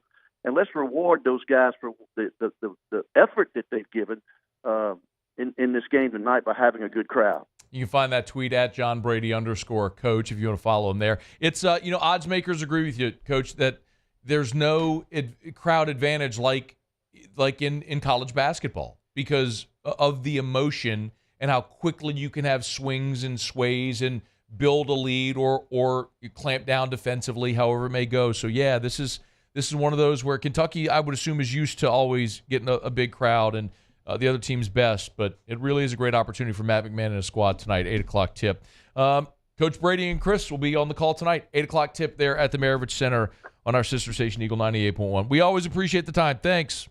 Okay, Matt. Appreciate you. That is John Brady. He and Chris do a great job on the call. So even if you're going to be watching the game, turn down the sound on the TV and turn up the LSU Sports Radio Network with Chris Blair and John Brady. All right, it's After Further Review. We're glad you're with us. We're brought to you by South Point Volkswagen and SouthPointVW.com. New and certified pre-owned in Baton Rouge and online at SouthPointVW.com, SouthPointVW.com. As we get toward the end of the month, there's always great end-of-the-month deals, so you can always go to the website if you're interested in some of those specials. Just hit the specials tab right there at the top of the website, and you'll see all the specials that they have over at South Point Volkswagen, like 4.9% APR for 72 months on a 2024 Atlas Cross Sport. Get all the details and info there at South Point Volkswagen. Airline just north of Highland or SouthPointVW.com. Remember, I say this to you all the time as well. You can do the entire process online. You can go search for the vehicle. When you hit new, you're going to see pictures of the actual vehicle on the lot, not factory photos, like the actual vehicle that's there on Airline Highway just north of Highland. Go to SouthPointVW.com, SouthPointVW.com. South Point Volkswagen, what's your direction? All right, y'all, it's After Further Review. Should be a good one tonight. I think LSU, I don't know if this one is sold out yet. I'm assuming it will sell out. If not, it'll certainly be the best crowd of the year over at the Maravich Center. It's an 8 o'clock tip, and I know sometimes it takes a lot for people to get out and support a team that's not a winning team.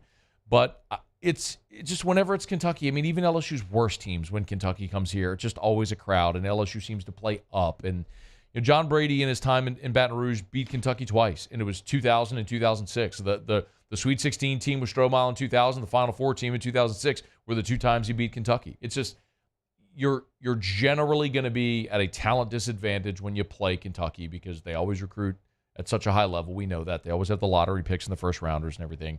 But as John Brady said, this isn't one of the best Kentucky teams that's ever come in here. And this is a team that has really struggled defensively throughout the course of this season.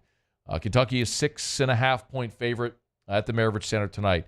We'll see if the Tigers can go rise up and play a great game and see if they can steal a win. All right, it's after further review. Todd Walker in 30 minutes. We'll talk some LSU and SEC baseball with T-Dub, the LSU and SEC legend. Looking forward to that. And we will, 1 hour from right now, our buddy Jeff Drummond, who covers Kentucky, will give us the Kentucky perspective of this basketball game tonight over at the Maravich Center. Let me knock out a break. Jay Johnson met with reporters earlier today. A little bit about what Jay Johnson had to say heading into this four-game weekend for the baseball Tigers, and we'll get to Pluckers trivia with Muse. Stick around. It's AFR. AFR. Love telling you about Rouse's. Rouse's is the official supermarket of the New Orleans Saints, and of course, with it being Lent, a lot of people are looking for seafood options on Fridays in Lent. I got great news for you. They just had a price drop on crawfish by a full $2 a pound. So the crawfish aren't $2 a pound, but they dropped by $2 a pound. Live crawfish over at Rouse's, $5.99, and boiled, if you're getting more than 10 pounds, $7.29 a pound. If you're getting them fewer than 10 pounds, it's $7.49 a pound over at Rouse's. The official supermarket of the New Orleans Saints is Rouse's. You can go to rouses.com, rouses.com. You can follow them on all their social media. Remember, if it is the boiled crawfish, if it's catfish fillets, if it's boiled shrimp, they have grab-and-go options at their hot and boiled kiosk at Rouse's. Just walk in, go to the left, you'll see the seafood department and the hot and boiled kiosks over at Rouse's. Rouses.com, Rouse's. This feels like home. Bayou Ford has new 23 Ford F-150 STX trucks for only $39,995. $39,995 plus 1.9% financing for 72 months. And all new Bayou Ford vehicles come with a 1 million-mile warranty. The crew at Bayou Ford is going to do right by you. He's here. Anyone want a Coors Light? Oh, shoot, I forgot to play the song. I got a guy who can fix this. I've been doing business with Luba for 25 years. They're dependable, trustworthy. It's just the attention to detail with our clients. Our folks have years and years of experience. They're highly trained professionals, but many companies have that asset. What I'd like to think makes Luba a bit different is that we use those talents in a way that truly is dedicated to serving the needs of the folks who depend on us.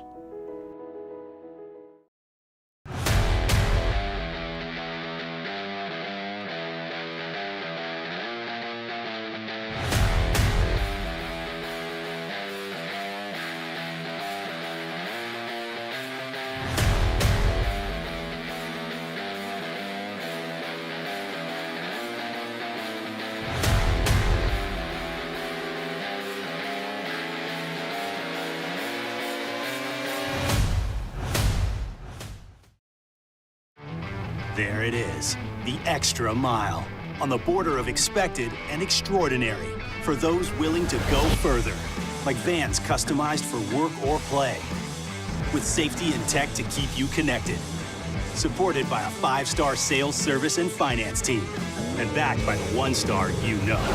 So go the extra mile. It's never crowded, because so few have what it takes to go there.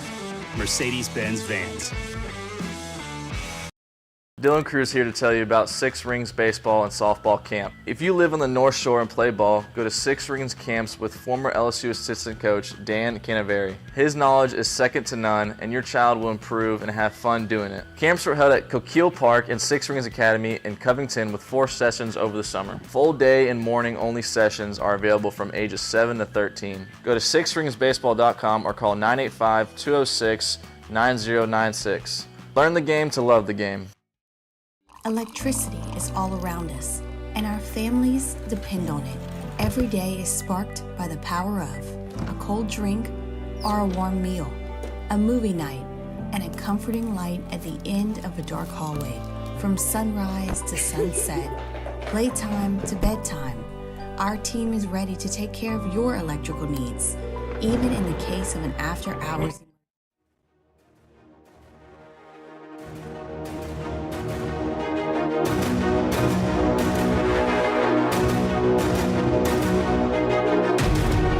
Failure happens to us all, but it's how champions evolve. After further review with Matt Moscona, presented by Plucker's Wing Bar, open till midnight or later every night of the week, where every Monday is all-you-can-eat wings. Plucker's Wing Bar. If you don't like our wings, we'll give you the bird. Y'all are doing work over on the text line, 225 396-4400, 396-4400, 396-4400. You can always text me. Rivers Breedlove said, I just hit the Yahoo College football tab, and your Bama burning rant is the second article posted. Candidly, I said, send me a link. I pulled up Yahoo. I don't see it. Am I missing something on here? Hold on, I'm looking too. I would wholeheartedly endorse Yahoo taking our links and sharing them. Please share anything. But I don't see it there. But yeah, send me a link, Rivers, if you have it. Ben W. sent a text. We were talking earlier about the Bayou Barbie. Angel Reese had her Bayou Barbie trademark request denied, and her attorney wisely advised her not to poke the bear with Mattel anymore. Mattel valuation at $6.8 billion. So we wondered what would $6.8 billion look like in $1 bills. And we thought we were doing the Michelle live read. Michelle could help weigh it. Ben W. said Mattel's $6.8 billion in $1 bills would equal 14,960,000 pounds, or the equivalent weight of 4,519 Toyota Camrys. That's crazy to really think about. 4,500. Can we not go with that car? Can we instead say like a Volkswagen Passat? There we go. Let's do that. 4,500 Volkswagen Passats. They probably weigh about the same, yeah. Probably, yeah, for sure. That's a lot, man. That is a lot for paper. Like, you don't think about it with it's paper. Interesting. Let's see.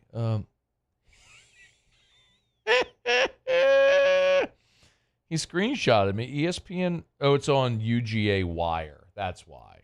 So I guess that's part of the Is that part of their network or something like that? Is that Yahoo or is the Wire? Is that Yahoo or is that SI? I don't know. I don't keep all that. So that's a fan site. ESPN radio host goes on epic rant about Alabama football. That's really good. They should have seen the other ones. Yeah. You think yesterday's was epic? Oh, I was waiting on this, Muse. So we did a Bama is burning yesterday. Bama got two transfer portal commits, and the Bama fans are celebrating, not paying attention, however, that one of the portal commits they got was a no-star recruit out of high school, literally. Went to Cal Poly, then transferred to Washington under DeBoer, and last year he had 4 catches. So you lose Amari Niblack, who was I think the number 6 tight end in the country, was Alabama's 3rd or 4th leading receiver, a pass catcher a year ago. You lose him to Texas, and you bring in a guy that was a no-star, had 4 catches a year ago. No doubt, yeah, you're better everywhere, right?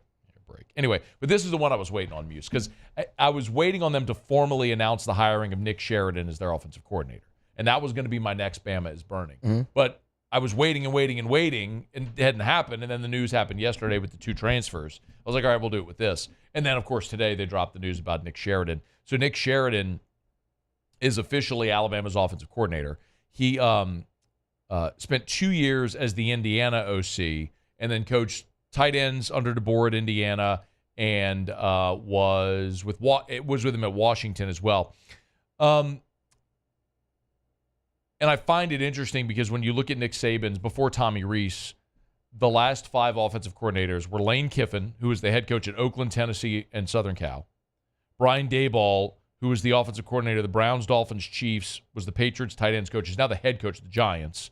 Mike Loxley is now Maryland's head coach. Steve Sarkisian was the head coach at Washington, Southern Cal, and the offensive coordinator of the Atlanta Falcons. Bill O'Brien had been the Penn State head coach and the Titans head coach before becoming Alabama's offensive coordinator, right? And now they've got the guy that was the Indiana tight ends coach and an offensive coordinator for 2 years at Indiana. Not the same. No. Nick Saban's home for wayward coaches. No, it is now closed. defunct. Yeah. They've closed down the halfway house. They've boarded up the windows. Yep. They've shuttered the windows and locked the doors. Probably a little graffiti on there now. With padlocks. This would have been a really good Bama is burning. But I did it yesterday. I didn't want to do it 2 days in a row. Wouldn't want to wear it out. Yeah. There'll be another one. Another one? Yeah. Muse, Another one. Another one? Give me a break. At least. One. Another 1 dozen between now and the start of the season? I can't wait. Wait till they lose their first game. Oh my God. I can't wait. Yeah. I'm so excited about it. And the Bama fans are continuing to talk about my obsession with them. I think that's 4 Bama is burning segments.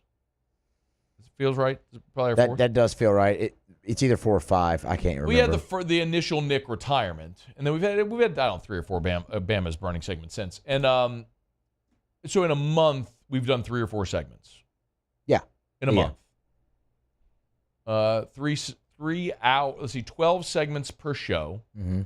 That's 60 segments per week. Mm-hmm. So in a month, 4 or 5 weeks. What did I say? 60 a week? So 60 a week. So, times 4 so weeks. 240 segments. Yeah. Well, between 250 and 300 segments on the show since Nick's retired. 3 or 4 of them have been Bama's burning, but I'm obsessed. It's their definition, man. I am a little obsessed. Obsessed with watching that thing burn to the ground. All right. It's after further review. It's Pluckers Trivia Night. Okay, Muse, let's do it. Hit it. Let's do some trivia. It's time for Pluckers Trivia. How many will Musso get wrong today? Pluckers Trivia. Every Wednesday night, 7:30 at Bluebonnet, 8 o'clock at Nicholson. Normally, Muse, we do trivia at 5:30, so an hour number 3. Right. But we got Jeff Drummond today in that spot. So we'll do trivia now. As we stated at the start of the show, and I think we've all agreed, that if Muse, there is one question on here that is an absolute no doubt slam dunk, and if Muse misses it, he cannot work here anymore.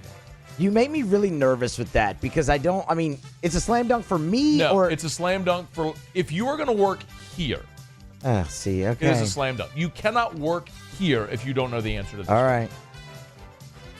That just makes me very nervous. Do you want that one first or do you want it last? No, let's just get it out the way. Okay. Muse, if you do not know the answer to this question, you cannot work here. All right. Like it's that much of a slam dunk. If you don't, you literally cannot work in sports media if you don't know the answer to this. It should be the most basic requirement. Okay, I feel like we've had those before. No. Okay, all right. Some of those felt obvious but weren't sports related. You've missed questions before that were obvious but not sports related. Okay. Okay, Muse. What is Magic Johnson's actual first name? Oh, Irvin. Thank you. And thank you. That if you don't know, do you understand now? Yeah, now. If you don't know the answer to that, you can't. I told you it was 100% lock, slam dunk, no doubter. I wouldn't have been that emphatic. Okay, but you get where I'm coming from there too a little bit, where I'm like, man, you might have. I'm sorry. You get where I'm coming from with that a little bit too, where I'm like, ugh. If I'm that certain, I wouldn't be that confident. Yeah, Irvin Magic Johnson. Yes. Okay. So Muse, congratulations, you can keep your job. Thank you. Okay. Secondly, Muse, these are Pluckers Trivia, a little sample in which you might get tonight over at Pluckers. 7:30 Bluebonnet, 8 o'clock Nicholson. Test your knowledge. Muse, in what movie did Elvis Presley play a race car driver named Lucky Jackson? Oh, no. First of all, that just makes me think of Delirious from Eddie Murphy. Gosh, what is the name of that movie? You're going to say it and I'm going to be real mad. I don't know. Lucky Stripes?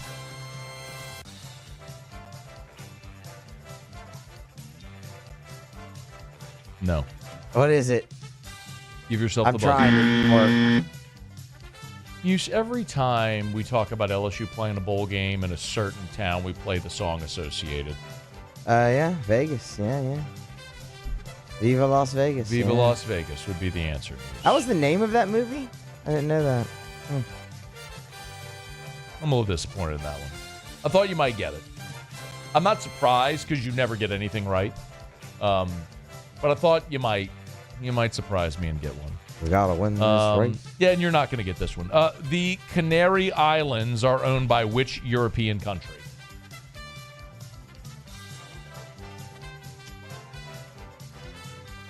France. No, it's Spain. Close. Oh, You're right there. You're in the Right region, there. for sure. Yeah. So Muse, the only one he gets is the one that allowed him to keep his job. It was that much of a slam dunk. The most important one, though. Sure. I mean, yeah, I won't be unemployed. Yeah, great. All right. That's after further review. Muse is here with us. We're brought to you by Lee Michaels Fine Jewelry, lmfj.com. That's lmfj.com.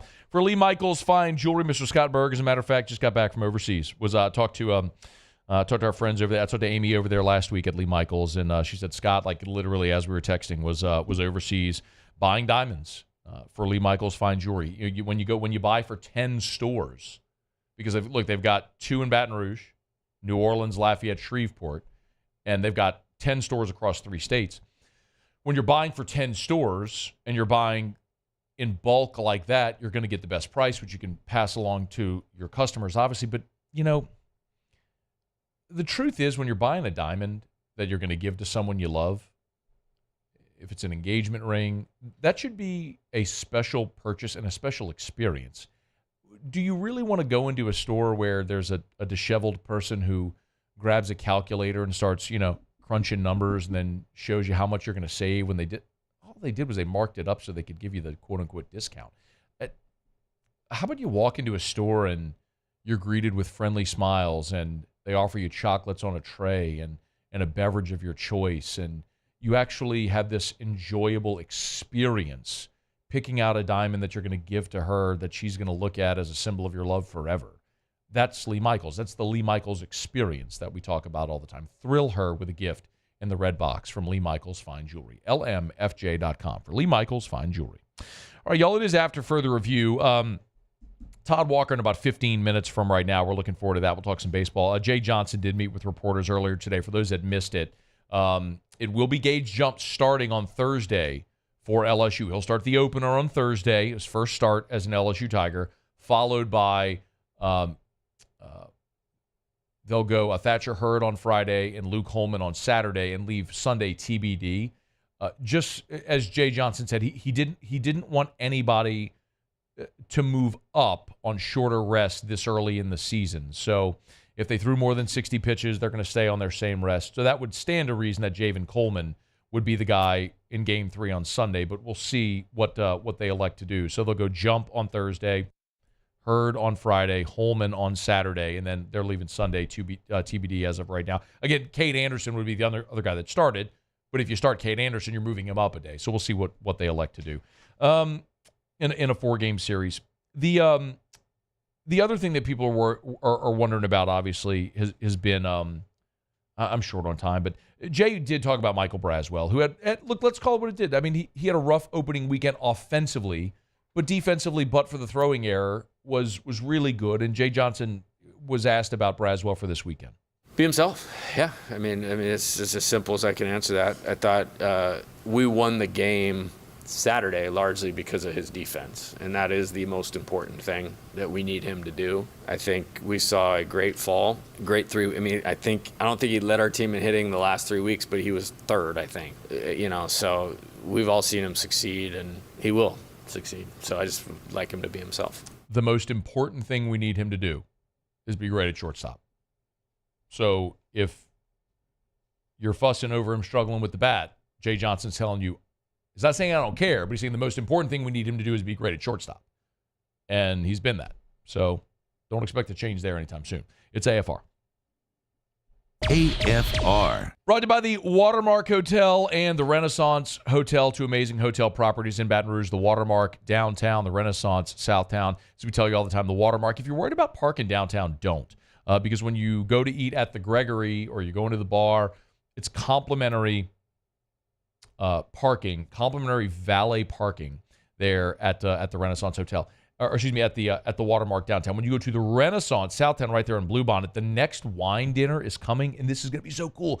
It's featuring the Prisoner Wine Company, March 14th at the Renaissance. Tickets are $100. This is food and wine pairings, $100 per person with Prisoner Wine Company. We when we went to Napa last year, Eric and I and some friends, we went to Prisoner, to their winery. Such a cool place and great vibe and amazing wine. So check it out. If you want tickets, again, it's at the Renaissance, Tulula inside the Renaissance, coming up March the 14th, 6:30 p.m. Get your tickets. Call the Renaissance today for the wine dinner on March the 14th.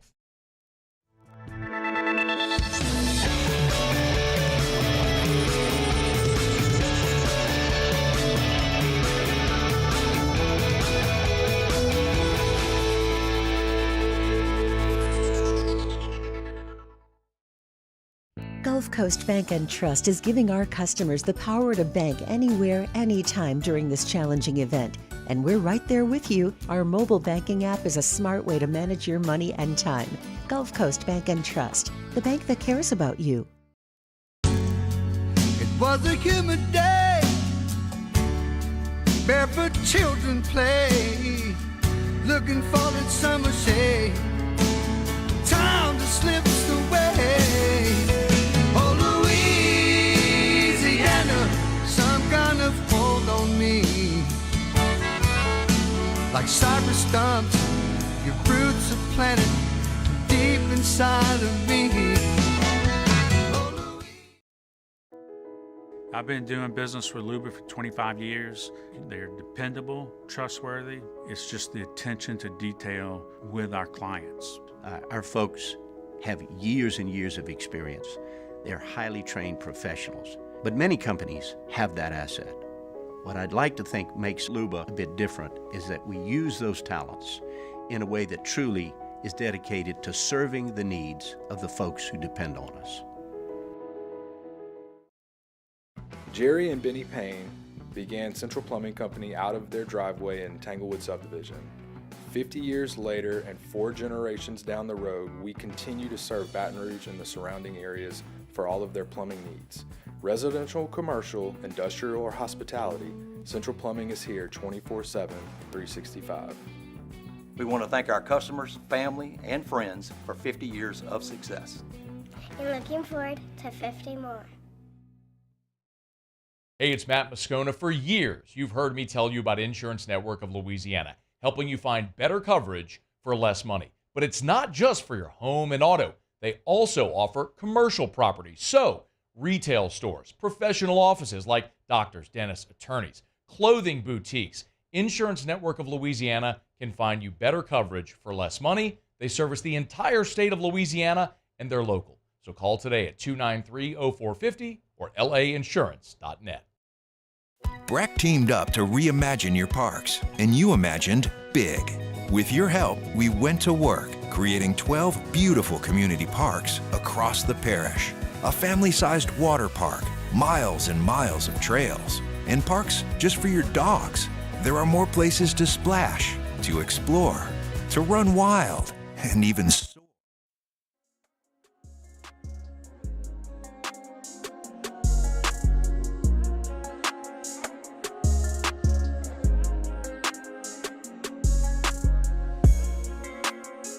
After further review with Matt Moscona, presented by Plucker's Wing Bar, open till midnight or later every night of the week, where every Monday is all-you-can-eat wings. Plucker's Wing Bar. If you don't like our wings, we'll give you the bird. Wrapping up hour number 2, Muso. Tigers in the pros.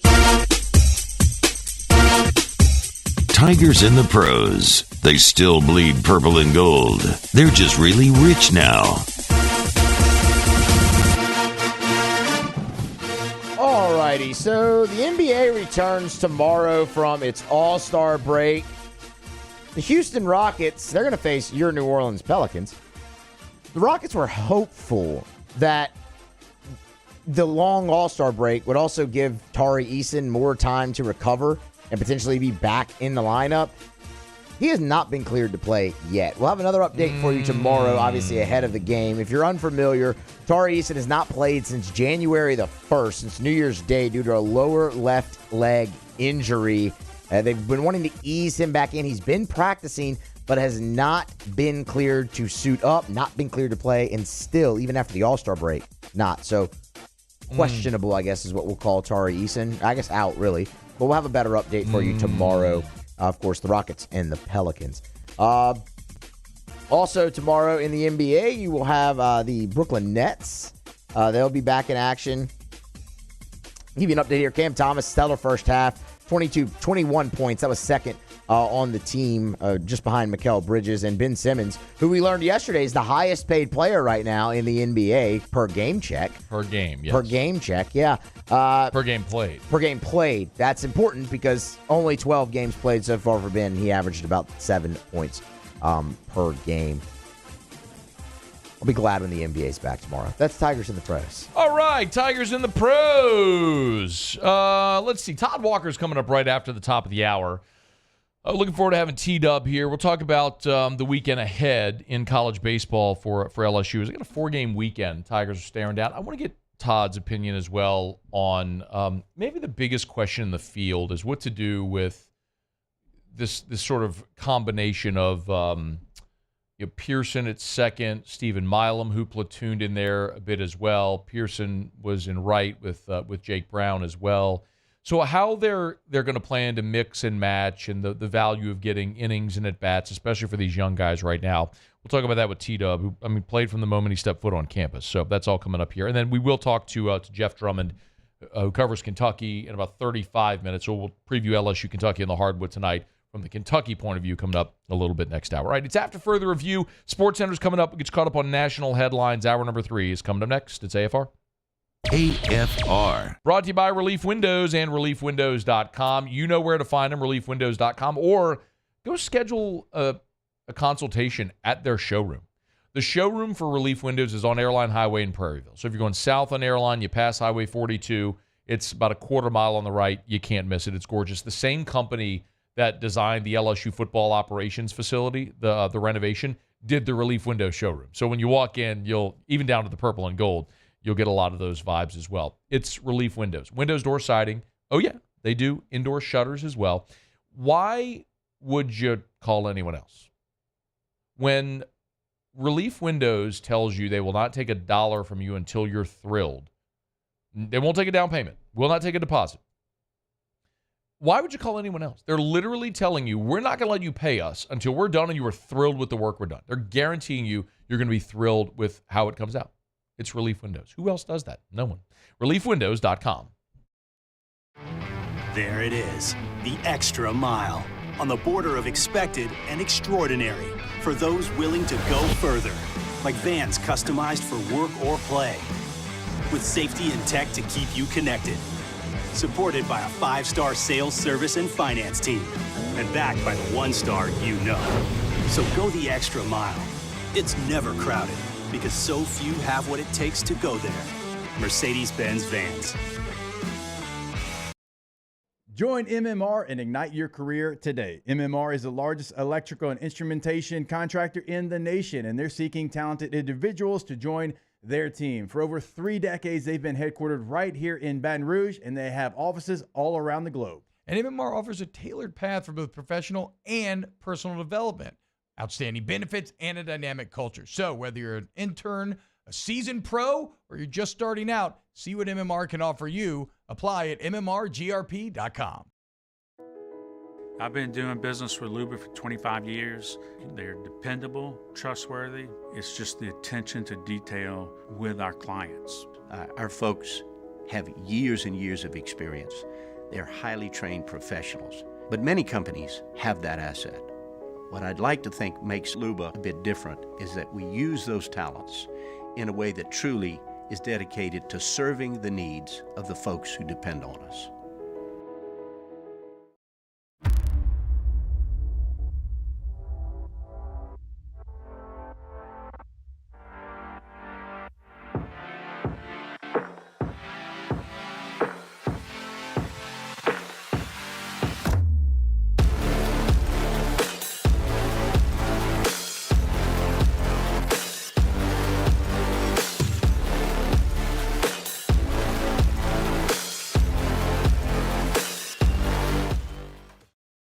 Yo, Jake here from my friends over at Community Steel Company located in Gonzales, Louisiana. The local place you can turn to for all of your metal building needs. Notice I said local, not Houston, not Dallas, not Atlanta, but right here in Gonzales. Visit them at their brand new state-of-the-art website at communitysteelco.com or pick up the phone and give them a call today to answer all of your questions on your metal buildings, roofing and sheet metal, and any other steel needs you or your business need at 225-647-2020. Dylan Cruz here to tell you about Six Rings Baseball and Softball Camp. If you live on the North Shore and play ball, go to Six Rings Camps with former LSU assistant coach Dan Canaveri. His knowledge is second to none, and your child will improve and have fun doing it. Camps were held at Coquille Park and Six Rings Academy in Covington with 4 sessions over the summer. Full day and morning only sessions are available from ages 7 to 13. Go to sixringsbaseball.com or call 985-206-9096. Learn the game to love the game.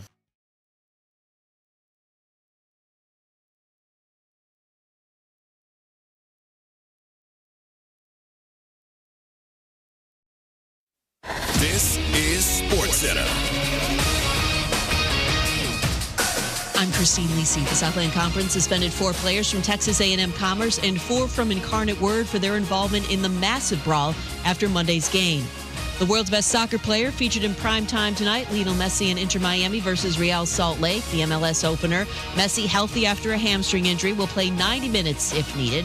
With Messi, Luis Suarez, Jordi Alba, and Sergio Busquets entering their first full season together, expectations are great. ESPN soccer analyst Luis Miguel Echegaray. It looks like a dream team, right, on paper. But here's the key about Inter Miami.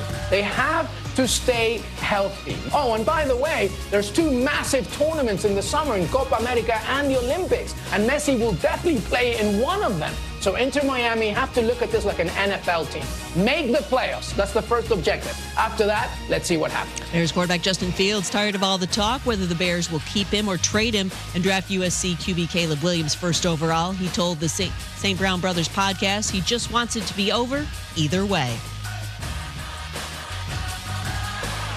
ESPN Radio is presented by Progressive Insurance. At Progressive, they're making things even easier. They'll help you bundle your home and car insurance together so you can save on both. Learn more at progressive.com or 1-800-PROGRESSIVE. Matt Moscona. I'm very important. After further review. Say it one more time. After further review with Matt Moscona. And here we go. Live from the Mercedes-Benz of Baton Rouge Studios. That's right.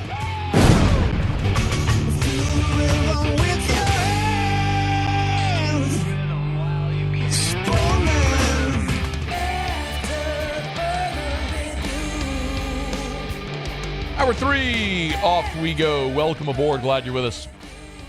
AFR presented by Pluckers. I'm Matt. This is Shaq O'Neal, and I hate Matt. Paul O'Neal. They're chanting Paul O'Neal's name.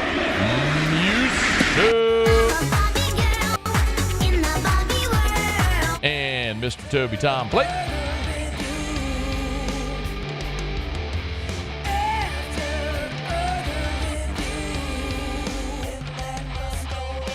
All right, we're here. Glad you are as well. 5 o'clock quitting time. Glad you are driving home with us. We'll head up to Lexington. Our buddy Jeff Drummond will be here at the bottom of this hour. We'll talk about LSU-Kentucky on the hardwood tonight, 8 o'clock tip.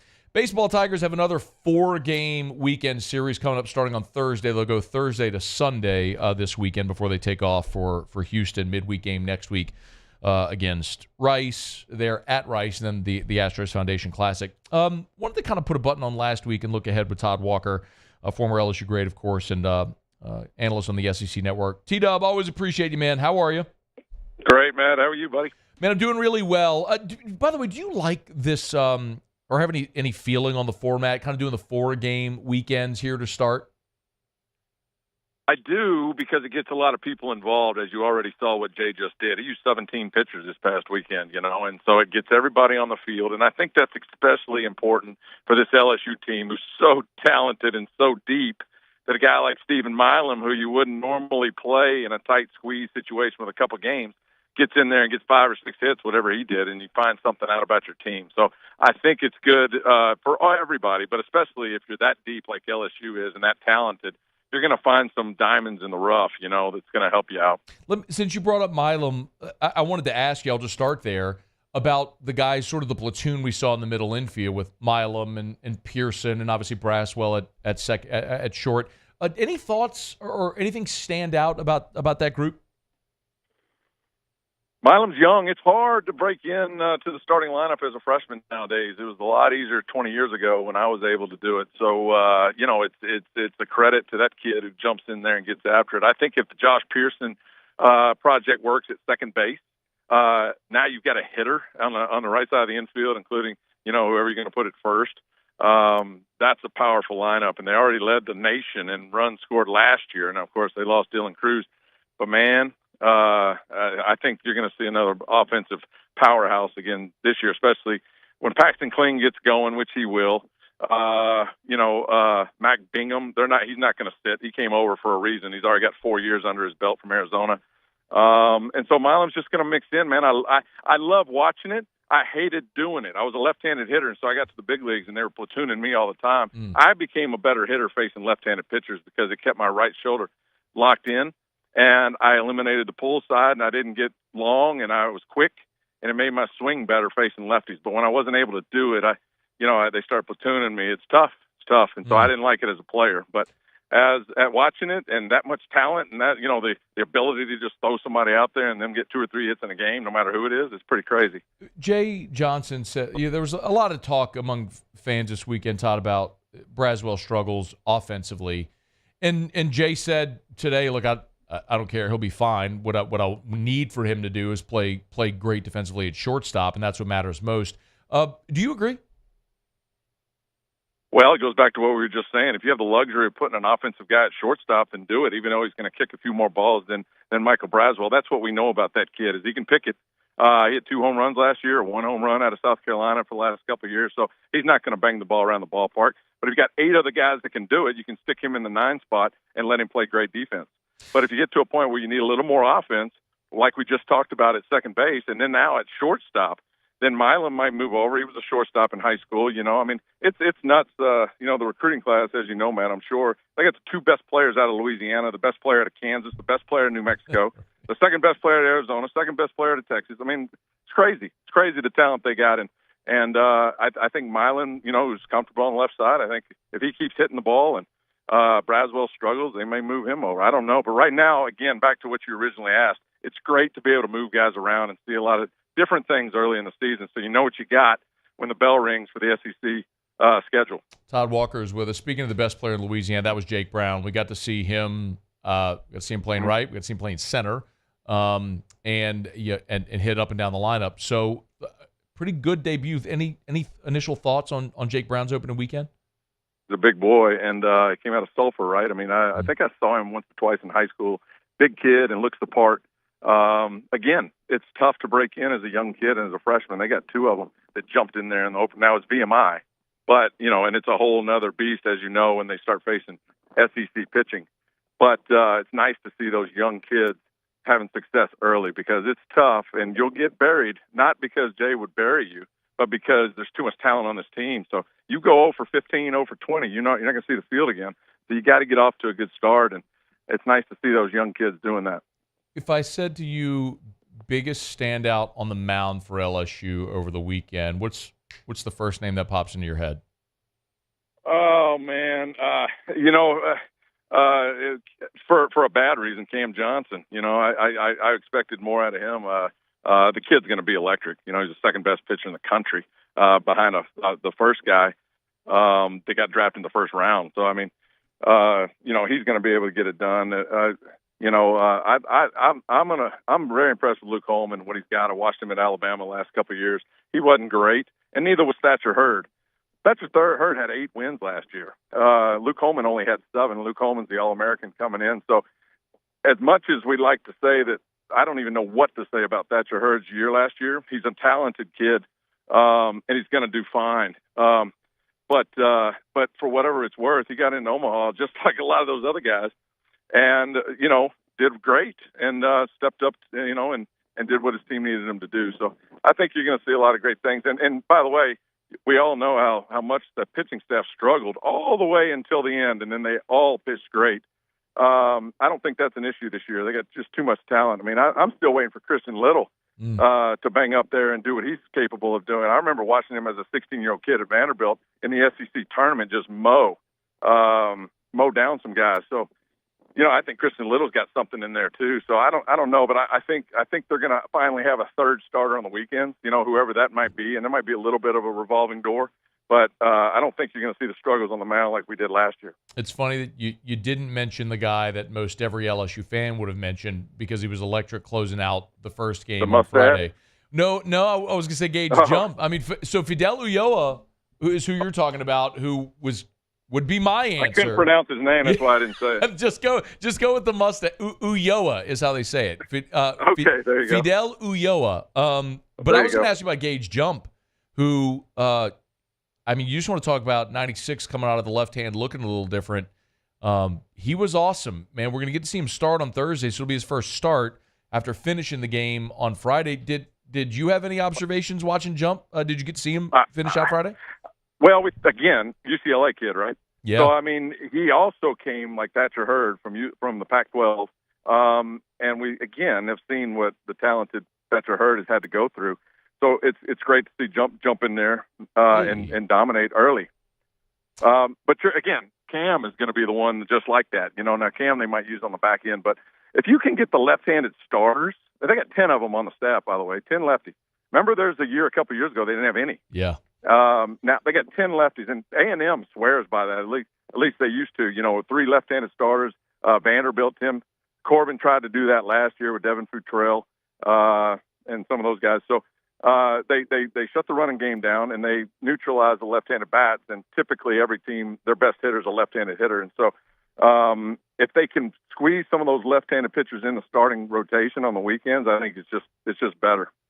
He's Todd Walker on Twitter at ToddWalker12. You'll give him a follow, of course, SEC Network. From the conference as a whole this weekend, T-Dub, anything else stand out? Jack Caglione didn't pitch for Florida. They've only played 2 games, and they had 16 innings of work. I'm wondering if they're going to use him this year. We all saw the National Championship Game 3, how he started out, and I just knew that all along. He's a talented kid, but at that level, and you start asking guys to do both and be that great at both, it's just almost impossible, And so I don't know if Jack Caglione for Florida, if they even need him. But he's definitely hitting. He crushed for those 2 games. He's rolling. And so Florida's going to be right there. It's going to be the usual suspects. It's going to be Vanderbilt, Tennessee, Florida, LSU. And then there's going to be a sneaky one in there somewhere, that nobody expects, like Ole Miss and Mississippi State a few years ago. I don't know everything about every team yet because I got to let them get going first. Yeah, and I don't think they even know. When Ole Miss rolled off that national championship, they didn't have their 2 starters in the rotation until week 3 of the SEC weekends, and so they don't even really know who they're going to use. But we all know Chase Burns left Tennessee for Wake Forest, and then of course they still got Drew Beam, so they've got a true number 1 up there for Tennessee. So they're going to be tough. But overall, Arkansas, they got Arkansas picked ahead of LSU in the West. I think you saw that in the coaches poll. And look, I think we're all secretly pulling for Dave Van Horn. My God Almighty, that dude's been through a lot. He's a great coach, and I don't know if Arkansas has got the firepower, but they're going to be right there as well. T-Dub, I'm not secretly pulling for Dave Van Horn at all. I have to say that because I got crushed by leaving him off my top 4 last year, and I was right. I was right, Matt. But you know what? It doesn't matter. It just you've been in this business long enough. It doesn't matter. I got hammered. The truth shall set you free. The one and only Todd Walker. Always appreciate the time, man. We'll do it again soon. Yeah, just give me a call, man. Thanks. I'm looking forward to baseball season. It'll be fun. All right, we appreciate it, Todd. Thanks. That is the one and only Todd Walker. He's pulling for. He had to say he's pulling for Dave Van Horn because he got crushed for not having him in the top 4 last year. Oh man, great insights from Todd. Said he platooned early in his career at LSU. He started from jump, but he platooned, didn't like it. You wonder how that might go for Milam. I'm sure at this point you take what reps and ABs you can get as a freshman, but when you're competitive like that, Milam's got that. That would be the biggest takeaway for me from Stephen Milam. And the way I described it, he's like this little ball of bleep you energy. It's just like, head up, chest out, let's go.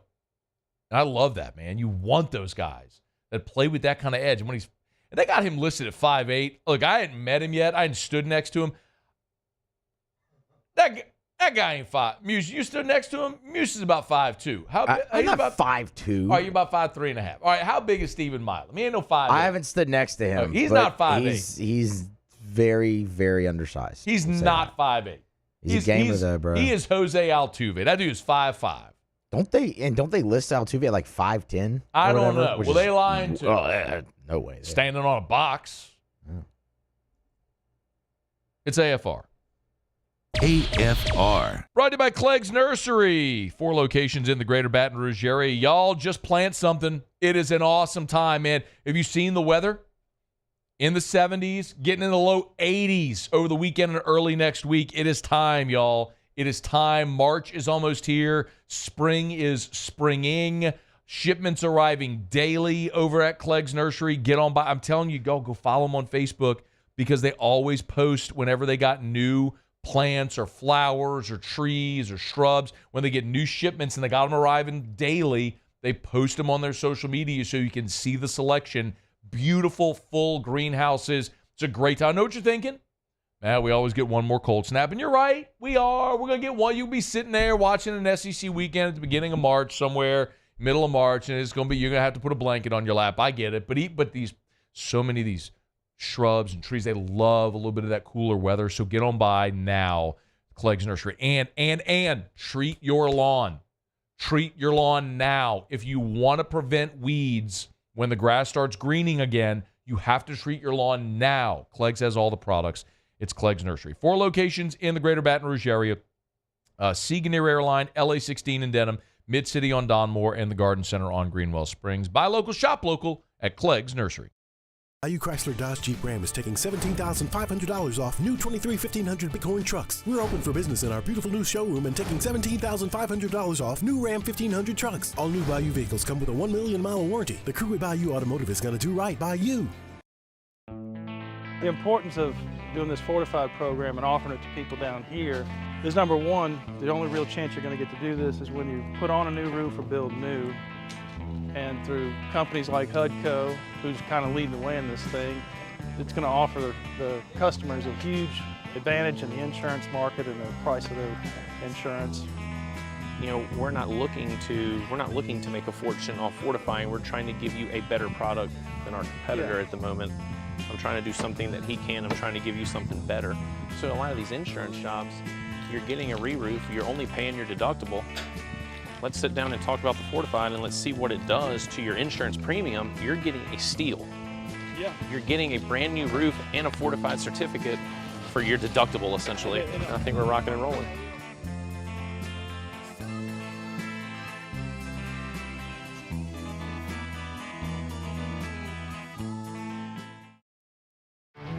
There it is, the extra mile, on the border of expected and extraordinary for those willing to go further, like vans customized for work or play, with safety and tech to keep you connected, supported by a 5-star sales service and finance team, and backed by the 1-star you know.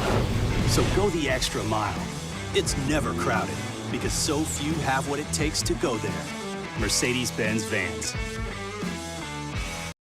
Electricity is all around us, and our families depend on it. Every day is sparked by the power of a cold drink or a warm meal, a movie night, and a comforting light at the end of a dark hallway. From sunrise to sunset, playtime to bedtime, our team is ready to take care of your electrical needs. Even in the case of an after-hours emergency, the light in your life shines brighter with Mr. Electric. I've been doing business with Luba for 25 years. They're dependable, trustworthy. It's just the attention to detail with our clients. Our folks have years and years of experience. They're highly trained professionals, but many companies have that asset. What I'd like to think makes Luba a bit different is that we use those talents in a way that truly is dedicated to serving the needs of the folks who depend on us. At Relief Windows, we're more than windows. We're windows, doors, hardy plank, and vinyl siding. But our number one product is always customer satisfaction. Visit us online.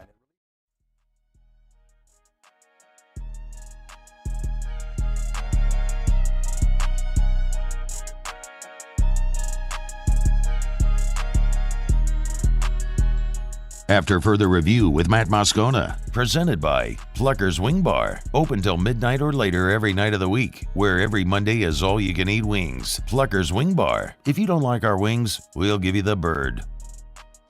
All right, we're going to talk to Jeff Drummond, our buddy who covers Kentucky here in a little more than 10 minutes from right now. We'll preview LSU-Kentucky hoops. Big one tonight on the hardwood over at the Maravich Center, 8 o'clock. Joel Klatt was on the Joel Klatt Show. Call a thing what it is. And was talking about quarterbacks in this draft. Here was Joel Klatt talking about Jayden Daniels. I love how experienced this guy is. He's played a ton of football. 55 starts in his college career, 26 of them at LSU in the SEC. I'm a big believer in experience going into the National Football League, and 55 starts is a lot. What I thought he did so well during the course of his career is he went from what I thought was like a really athletic and dynamic player athletically on the field at ASU to a guy that was controlling the game from the pocket. So he was more well-rounded, a five-tool player. Rather than great in one or two areas early in his career at ASU, he developed into a guy that showed the elements necessary to be really good in all five categories that you evaluate. So he's a five-tool quarterback. That's interesting from Joel Klatt. As we keep looking at the top three quarterbacks in this year's draft class, there is a consensus on the top three. Like, we know it's Caleb Williams, Jayden Daniels, Drake May. What there isn't really a consensus on is the order of the top three. Mel Kiper, for example, has bumped Jayden Daniels to his number 2 quarterback behind Caleb Williams. There is a consensus of Williams at 1. I should say that. So really the consensus doesn't exist with Daniels and May. And part of that, I would assume, is because stylistically they're very different players. Drake May does not have the dynamic to his game that Jayden Daniels does with his ability to run. It's not to say May is an unathletic guy. He's an athletic big man, but he's not. Jayden Daniels is a 1,000-yard rusher. Drake May will never be that. Drake May has a stronger arm than Jayden Daniels, but Daniels' accuracy, his deep ball accuracy, was the thing that really caused him to accelerate this season. So it may come down to whoever is picking in that spot, which quarterback stylistically they prefer. I mean, that may be what it comes down to see who goes. But this was so interesting to me because we're starting to hear some of that draft chatter about maybe the Patriots not taking a quarterback or the Patriots trading down at 3. If one of the mock drafts we looked at earlier this week from NFL.com had the Patriots not taking a quarterback and then the Falcons, if you remember, trading up to 4 where Arizona is to take Jayden Daniels at 4. Just file this away. I looked back at the last 25 years. So there may be a time prior, but in the last 25 years, do you know how many times, not a trick question, I'm curious your answer. How many times in the last 25 years quarterbacks have been taken with each of the top 3 picks? So quarterbacks have gone 1, 2, 3. Not 3 in the first, just gone 1, 2, 3 overall. 25 years, you said? Last 25 years, how many times have quarterbacks gone 1, 2, 3 in the draft? I'll say 3 times. Paulie, do you want to opine? It's a good guess. I was thinking 3 as well. 1? Wow, okay. It was 2021. Trevor Lawrence, Zach Wilson, Trey Lance. That's the only time it's happened dating back to 1999. I thought that was, I thought for sure. And there's years where they've gone 1 and 2, like Andrew Luck, RG3. I mean, there's been those years where you've seen quarterbacks go 1, 2 in the draft. But that really surprised me. And you're likely going to see that this year. But look at the result of that, of Trevor Lawrence, Zach Wilson, Trey Lance. Zach Wilson and Trey Lance went bust. Now, Trevor Lawrence is a franchise quarterback, the guy who went number 1. So I don't know if that's a cautionary tale. We'll see what happens here. But Also remember the 49ers made the very aggressive move to go up and get Trey Lance at number 3. So is there a team like, let's say Drake May goes 2 and the Patriots are sitting there at 3? What if there's a team that loves Jaden Daniels? Do they aggressively trade up the way that the Niners did to get Trey Lance back in 2021? I don't know. I think that for me is the most interesting thing, because there doesn't appear to be anyway a consensus opinion on the order of the quarterbacks. Everybody knows those are the top 3, but it's like Caleb Williams is 1, but May or Daniels, there isn't really a consensus feel, which is the interesting question, because only when that sorts itself out will the draft start. Because Caleb Williams is going to go number 1, we all know that, but who goes 2, 3, right? In what order they go, and if it's both the quarterbacks 2, 3, only then does the draft really begin after that. So interesting praise there from Joel Klatt on Jaden Daniels as we inch closer to the draft. By the way, I did see this earlier today that I got tagged in a tweet from ML Football.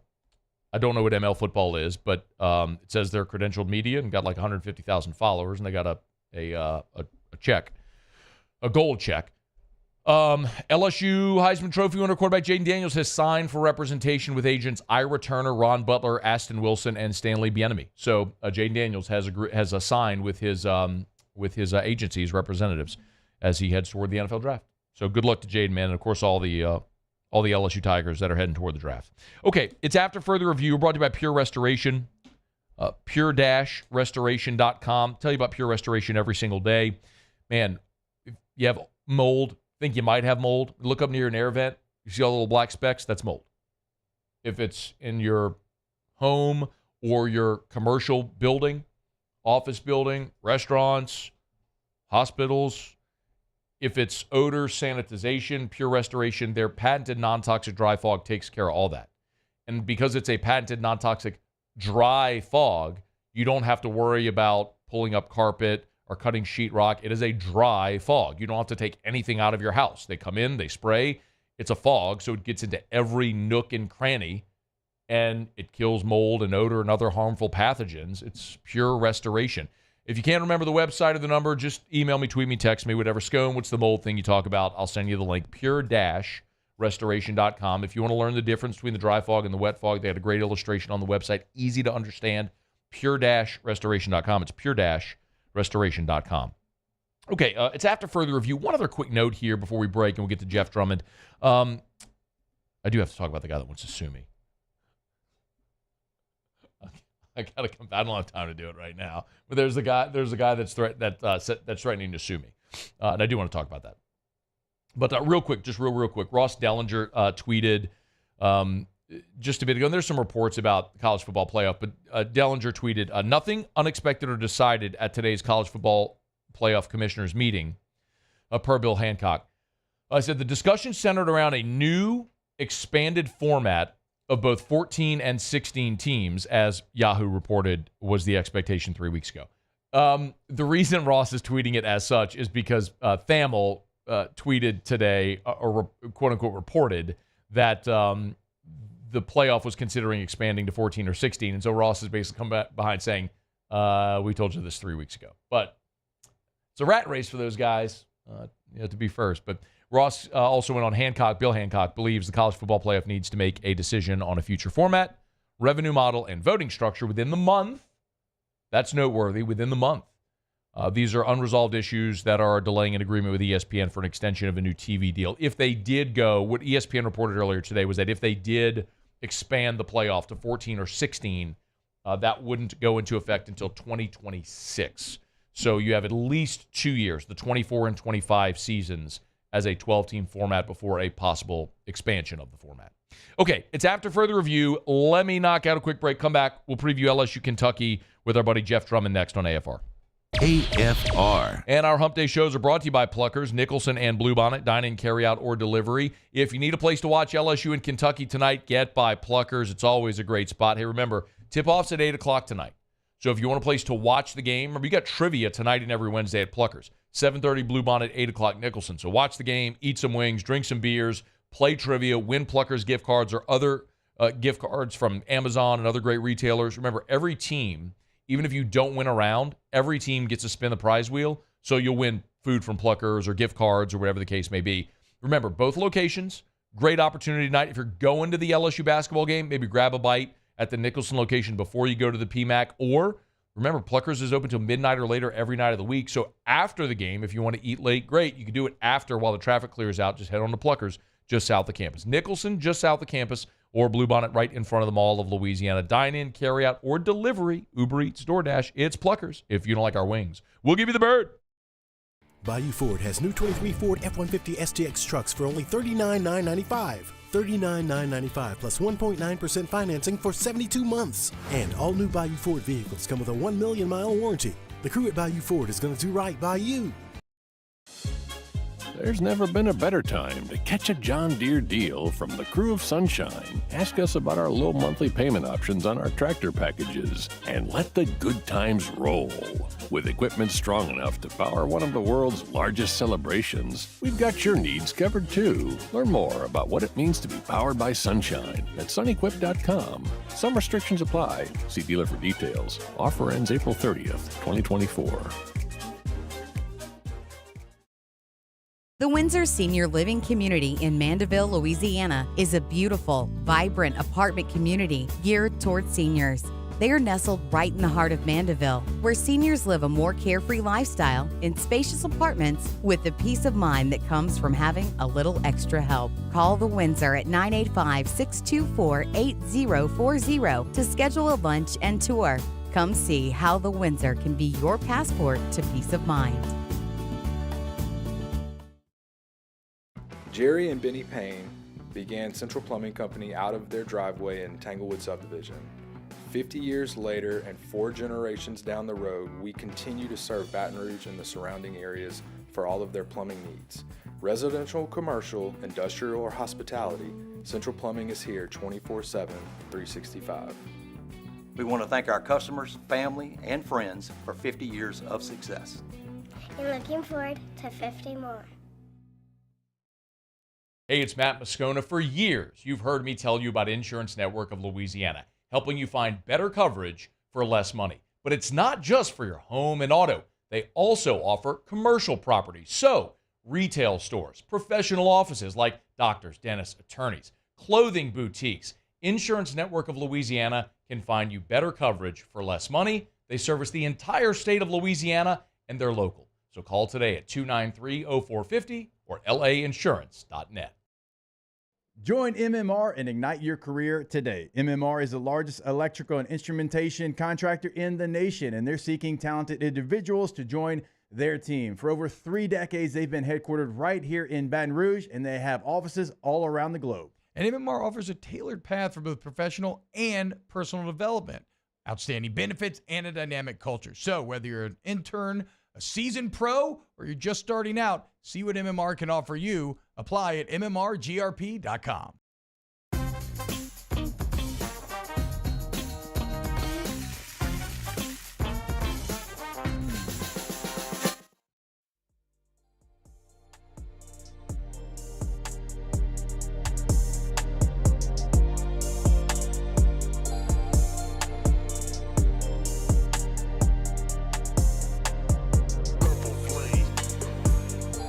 After further review with Matt Moscona, presented by Pluckers Wing Bar, open till midnight or later every night of the week, where every Monday is all-you-can-eat wings. Pluckers Wing Bar. If you don't like our wings, we'll give you the bird.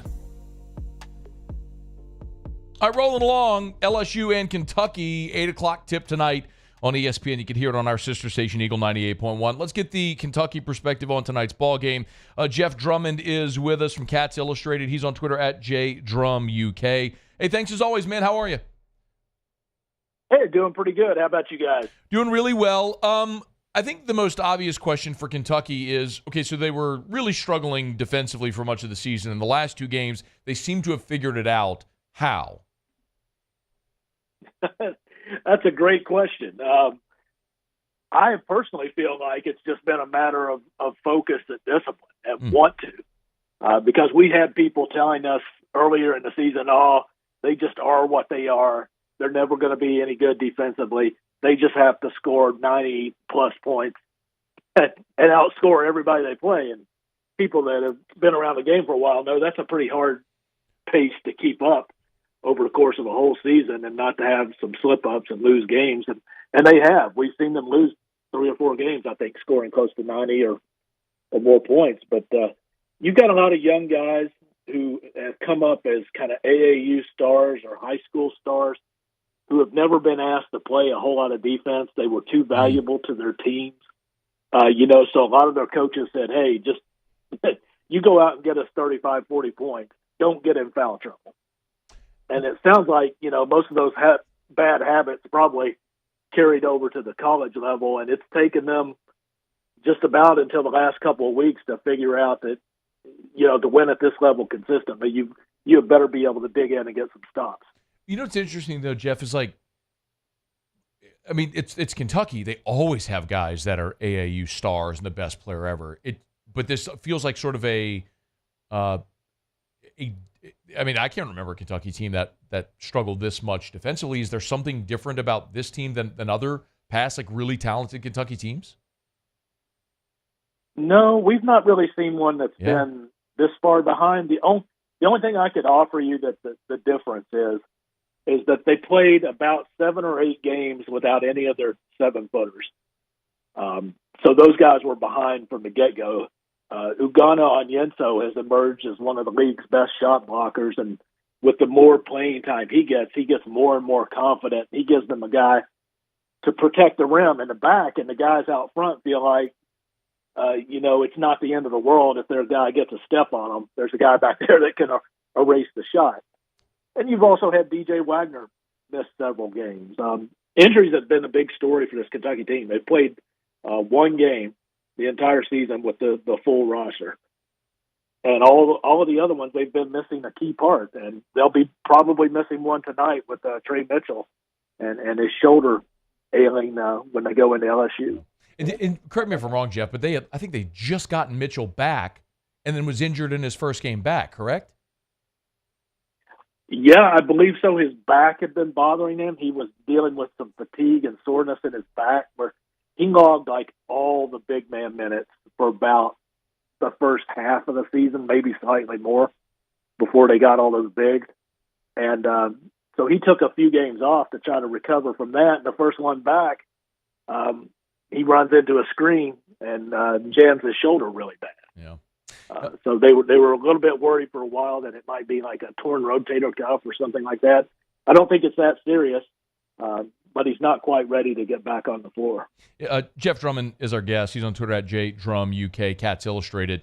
It's funny that you mentioned Wagner and Onyenso, because when Matt McMahon met with reporters on Wednesday, those are literally the 2 names that he mentioned as far as helping with the defensive resurgence. I want to ask you about Onyenso. Is there a defensive comp? Because LSU's got a 7-footer, but they really don't have traditional bigs and rim protection. It's certainly a place where they lack. But do you have a comp for Onyenso and his game stylistically? He's a little bit different than the other bigs they've had here. He's got a little bit more bulk to him. You wouldn't think he would move that well, but he really runs the floor well. So he kind of runs like some of the guys they've had in the past, not quite to the extent of a Willie Cauley-Stein or an Anthony Davis, but maybe somewhere in between that and Karl Anthony Towns. But he's the biggest of the bunch so far. I think he's the only one that's truly over 7 feet, and he's got these just tremendous, long arms and huge. He's got like bear paws on him, what I call, when you come up and shake hands with him. And he alters or changes probably twice as many shots as he actually blocks. Okay. That's going to be a major thing to watch tonight. On the Kentucky side, when you look at when Kentucky has success, Jeff, like you look at the box score after the game, you say, yeah, well, that checks out. This has to be there. What is that? What are the key parameters for success for this Kentucky team? Well, the big thing is to be just kind of, locked in on that defensive side of the ball, to where the opposing guards are not just going by their man and drawing help and dishing it off for easy baskets. That's been the number one thing that's killed them. Gonzaga, I think, ran the same play about 20 times in a row at the end of the game against Kentucky, and they just had no answer for it whatsoever. So that's the biggest thing. And then offensively, if they don't turn the ball over, which they've done a great job of not, giving it up most of the season, they are so efficient on the offensive end that it's really hard to keep them out of that 80 to 90 point range on any given night. Yeah. As we mentioned, though, the tricky part for Kentucky is not giving up the 80 to 90 points. That's a big task for LSU to see if they can get that done tonight on their home floor. Jeff, let me ask you a couple more if I could. Big picture here for the Wildcats. What is the realistic sort of ceiling? I know once you get in the tournament, anything can happen, but I'm talking about for seeding and what they're playing for here in the final 6 games of the regular season. Well, it's a fairly difficult close to the season beginning tonight, which I think is a much more difficult challenge than maybe some of the fans here would even realize, especially coming off that emotional high of winning at Auburn. But you've got LSU, Alabama, Mississippi State, and Tennessee still on the slate, which those are 4 games that should all be question marks. And then you've got Arkansas and Vandy, I think, are the 2 other games. You should feel fairly good about them being at home, but Kentucky has been kind of a weird team this season where they've actually been better on the road than at home. So you're probably looking at least a couple more losses down the stretch. If they can find a way to beat either Alabama or Tennessee, I think it gives them kind of a ceiling of that 4 seed line. I think that's what they're fighting to get back to. But if they split these 6 games 3-3, or maybe drop one you weren't expecting, say tonight perhaps, then you could be sliding back towards that 6 or 7 line where your first round game in the NCAA gets a lot more daunting. He's Jeff Drummond, Cats Illustrated on Twitter at JDrumUK, a couple hours away here from tip with LSU and Kentucky over at the Maravich Center. Jeff, always appreciate it, man. Enjoy the game tonight. Thanks for the time.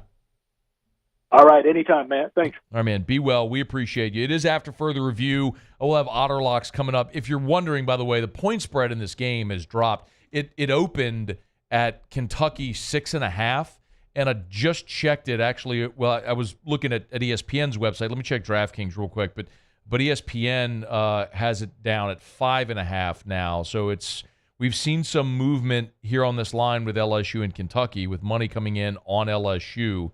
So we'll see if that holds. DraftKings, for what it's worth, still has it at 6.5. So, but I think for a lot of people, they might have assumed that line would be bigger, considering some of the struggles LSU has had this year and just what Kentucky typically is. But it speaks to the struggles that Kentucky has had this year, and that's on the defensive end. And if LSU can limit their transition buckets, Kentucky's transition buckets, and if LSU can do what everyone has done against this team, which is scored the basketball, yeah, I mean, you're going to be in a really tight game late, and LSU struggled to win those games late, but they finally got one on the road against South Carolina. So, like I said, man, feed off the crowd, go take your swing and see if you can pull an upset for the second consecutive timeout. And then after this Kentucky game, things just lighten up considerably for LSU in their Final Five. As tough as Kentucky's Final Five are, it's sort of, as we've mentioned, it's sort of the opposite for LSU, where you're probably favored in each of your last 5 games.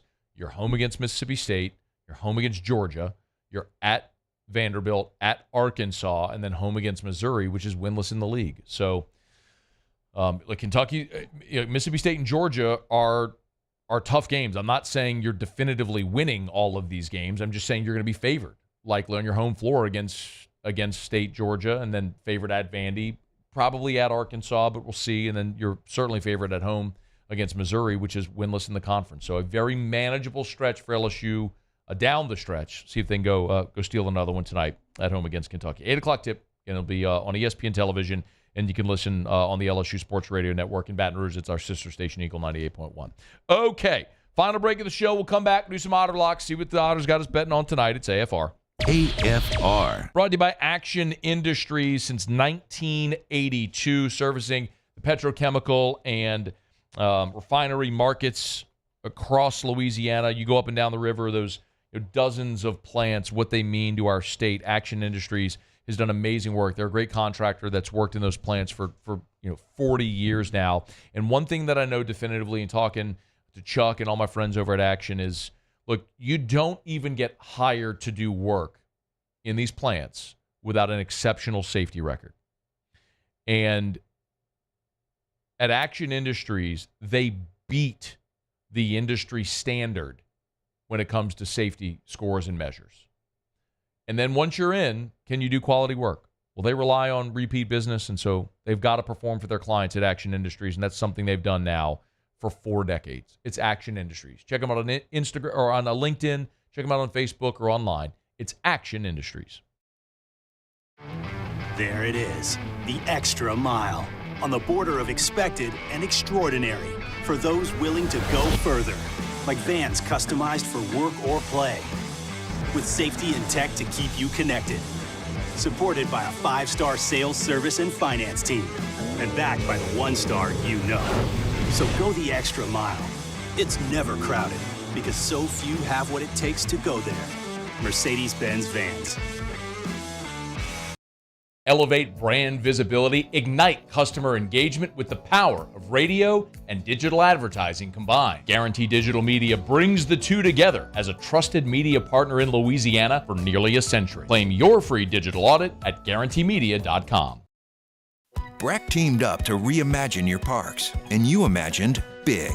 With your help, we went to work, creating 12 beautiful community parks across the parish. A family-sized water park, miles and miles of trails, and parks just for your dogs. There are more places to splash, to explore, to run wild, and even soar. You imagined, we delivered. Gold. BRAC, your #1 park system in the nation.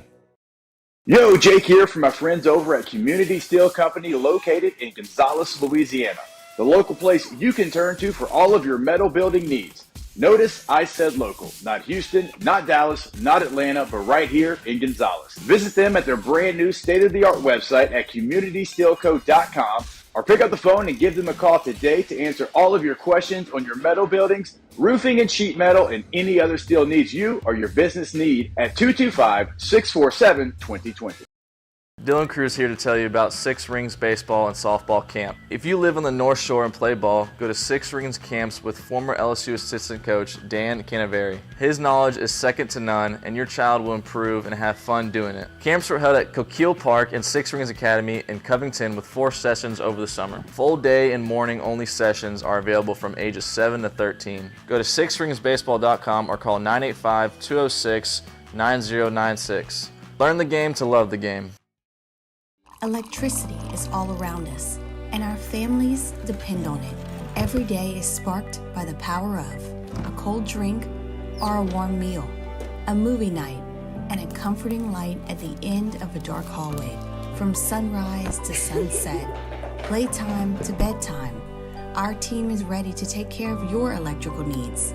Even in the case of an after-hours emergency, the light in your life shines brighter with Mr. Electric. Gulf Coast Bank and Trust is giving our customers the power to bank anywhere, anytime during this challenging event.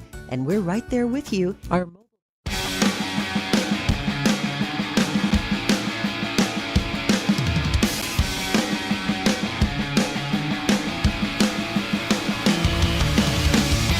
After further review with Matt Moscona, presented by Plucker's Wing Bar, open till midnight or later every night of the week, where every Monday is all-you-can-eat wings. Plucker's Wing Bar. If you don't like our wings, we'll give you the bird. Down the stretch we come. Final segment here on a Hump Day edition of AFR. We are presented by Pluckers. We got one thing left to do. Let's find out what we're betting on tonight. Time for Otter Locks. Otter Locks, presented by Lofton Staffing Services. At Lofton, we put people to work. Call us today at 924-0200 or go to lofton.jobs. So we turn to the one and only, the incomparable and often incomprehensible, the Outfather himself, Jimmy Ott. Otter, how are you? What do you mean, how am I? Doing damn good, man, after that night. How about this? How about this? How about this? What? Otter had BYU laying the 4. Otter gave you winless Missouri in the SEC. Said take all 12 of them points. And Otter said, Creighton, it's a no-doubter. Don't matter that they're playing UConn. Creighton was getting 3. How about this? Creighton getting 3, wins by 19. Woo! Let's go, baby. Let's go. I'm going to tell you what. Cashing tickets, paying for people's college out here. That's all Otter's doing the Lord's work. I love that. I need a few more of them nights to get to EJ's college. But anyway, I should have sent him to LSU, bro. I know. That out-of-state tuition's going to get you, dog. How we doing with Penn State? A little early lead? Yeah, man. So Otter gave us Penn State. We gave it a bit earlier. So Otter gave us Penn State. It was Penn State +8, and Penn State currently with 11:51 to play in the first half, leading 20-14. So we're getting 8 with Penn State. Yeah, they lead by 4. So keeping it good rolling. Start. Great Good start. Matt, the thing in college basketball this year, it's even more pronounced than college football. I mean, it's when LSU beat Alabama a couple of years ago in overtime, how much did they have left in the tank when they went to Fayetteville? I mean, they won, but remember how weak that effort was? I mean, with against the backup quarterback against Arkansas. I mean, that's what UConn was going into. We played this, and you got another one tonight. You got a court storm game. Last year's Florida Atlantic team, Final Four participant, in the American. South Florida was winning by as much as 24. They win by 4. But they stormed the court. Now they got to travel to San Antonio. Texas San Antonio's nothing to get excited about, but we're going to take the points, man. And it has been a real profitable angle this year, to the point where the odds makers did slide us a couple of points on this spread, but we're still going with it. So it's UTSA +6 is the line I'm looking at right now. Yeah. All right, UTSA +6. What else we got? I gave Musso the line. I'm driving on the highway right now. Clemson, yes. Clemson. So Clemson had a double-digit lead against Georgia Tech. We talk about the home court advantage all year. If you notice, we're playing 75% home teams. I mean, the home court it's a lot. They give it a lot, but I think it's even more than what they've been given. They blew a 10-point lead at home to Georgia Tech. They missed an 80% free throw shooter, missed a free throw. On 3 with like 10 seconds to go. Of course, Georgia Tech hits a 3, sent it to overtime. They beat them. Revenge spot. They blew another lead Saturday night to North Carolina State at home. But then Clemson is going on the road and beat North Carolina, going on the road and beat Alabama in Tuscaloosa, where they're winning their SEC games by an average of 23 points a game. And then they got robbed at Duke and lost by 1 on a couple of free throws with 1 second to go. This is the one team I'm not afraid to follow on the road. We're going to take Clemson, even laying 8. It opened up 7, but 8, we still like it.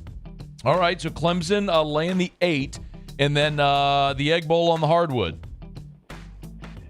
And Ole Miss, Mississippi State, Alabama, Auburn. I take the home teams. I mean, we had Ole Miss against Mississippi State. Yep. They covered. We had Auburn at home against Bama. They covered. We had Auburn against. We're gonna go with the State here.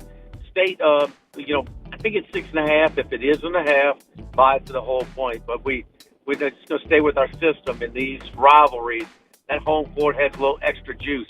We're gonna take State at home. DraftKings has it at 6.5. So yes, you buy the half a point, buy it to 6. So 3 bets for the Otter tonight: Texas San Antonio plus the 6.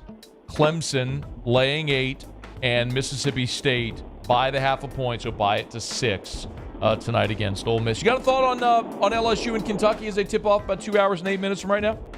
Again, this line has been bouncing around, Matt. I mean, it opened up 4.5. It was bet to 7, and where is it now? It's been bouncing around. 6.5. Yeah, I think 6.5, 5 to 7. If I had to, I would take LSU. Both teams are coming off of their most exciting win of the season. LSU's home court advantage will be at its most tonight. I think that's safe to say. Yeah. And, but I do, since Kentucky got called out and their players got embarrassed, they're the first team in the history of Rupp Arena to lose 3 straight games at home. John Calipari's a defensive coach. He's been preaching defense all season, but now they've been playing defense a lot better. We know how good they are on offense. Number 1 3-point percentage team, number 2 scoring, number 6 assist-to-turnover ratio. But now they're playing defense. They scare me a little bit, to the point where I took a 30-1 future bet on them to win it all. Now that they're playing much better defense. Wow. All right, LSU. But tonight, I mean, I don't like the game. But tonight, Sure. if I had to take it, I think there's some value at LSU with those points at home. Okay. Probably a stay-away spot for me, but I will gladly play the 3, especially after the night we had last night, Otter. Great week last week. We're rolling in college basketball. So UTSA plus the 6, Clemson laying 8, and Mississippi State minus 6. Otter, where are you tomorrow, man? We're downtown at Town Square Pizza in Jolie Pearl. But one note, handicapping note too, Matt. Arkansas seems to have 1 minute remaining. Cured their locker room issues. They're playing much better ball than they've played. They played 2 really good games against State and A&M the last 2 games. Okay. All right. Good luck tonight, Otter. We'll look for you tomorrow downtown.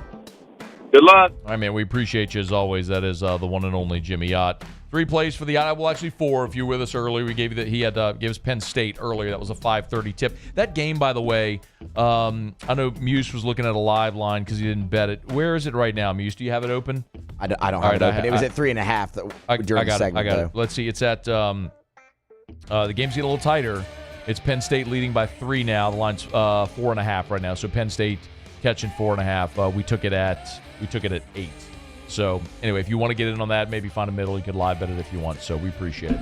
All right, Muse, Paulie, I appreciate it. Y'all have a great night. Busy show tomorrow. We'll be recapping LSU-Kentucky and get you ready for some LSU baseball. See you tomorrow. It's AFR. AFR. As we get on down the road, remind you about First South Farm Credit. Your first call, if you're looking to buy land, your first call should be to First South Farm Credit. If you're thinking about buying that piece of recreational property, your first call should be to First South Farm Credit. Talked to Ben McDonald yesterday, as a matter of fact. Big Ben was here in our studios, recording a new commercial for First South Farm Credit. He's gone through the process. Told you Terrio went through that process as well. If you're thinking about buying land, you want that recreational property, that hunting property, you're tired of sharing a lease and you want your own place, First South Farm Credit can help make it happen. If you're thinking of buying 1,000 acres for agriculture, 20 acres in St. Francisville or Zachary or Watson or wherever it may be to buy that piece of property to build your family's dream home, First South Farm Credit. If you want to buy land, your first call should be to First South Farm Credit. FirstSouthLand.com. Bayou Ford has new 23 Ford F-150 STX trucks for only $39,995. $39,995 plus 1.9% financing for 72 months. And all new Bayou Ford vehicles come with a 1 million mile warranty. The crew at Bayou Ford is going to do right by you. Hey, it's Matt Moscona. For years, you've heard me tell you about Insurance Network of Louisiana, helping you find better coverage for less money. But it's not just for your home and auto. They also offer commercial property. So, retail stores, professional offices like doctors, dentists, attorneys, clothing boutiques. Insurance Network of Louisiana can find you better coverage for less money. They service the entire state of Louisiana, and they're local. So call today at 293-0450 or lainsurance.net.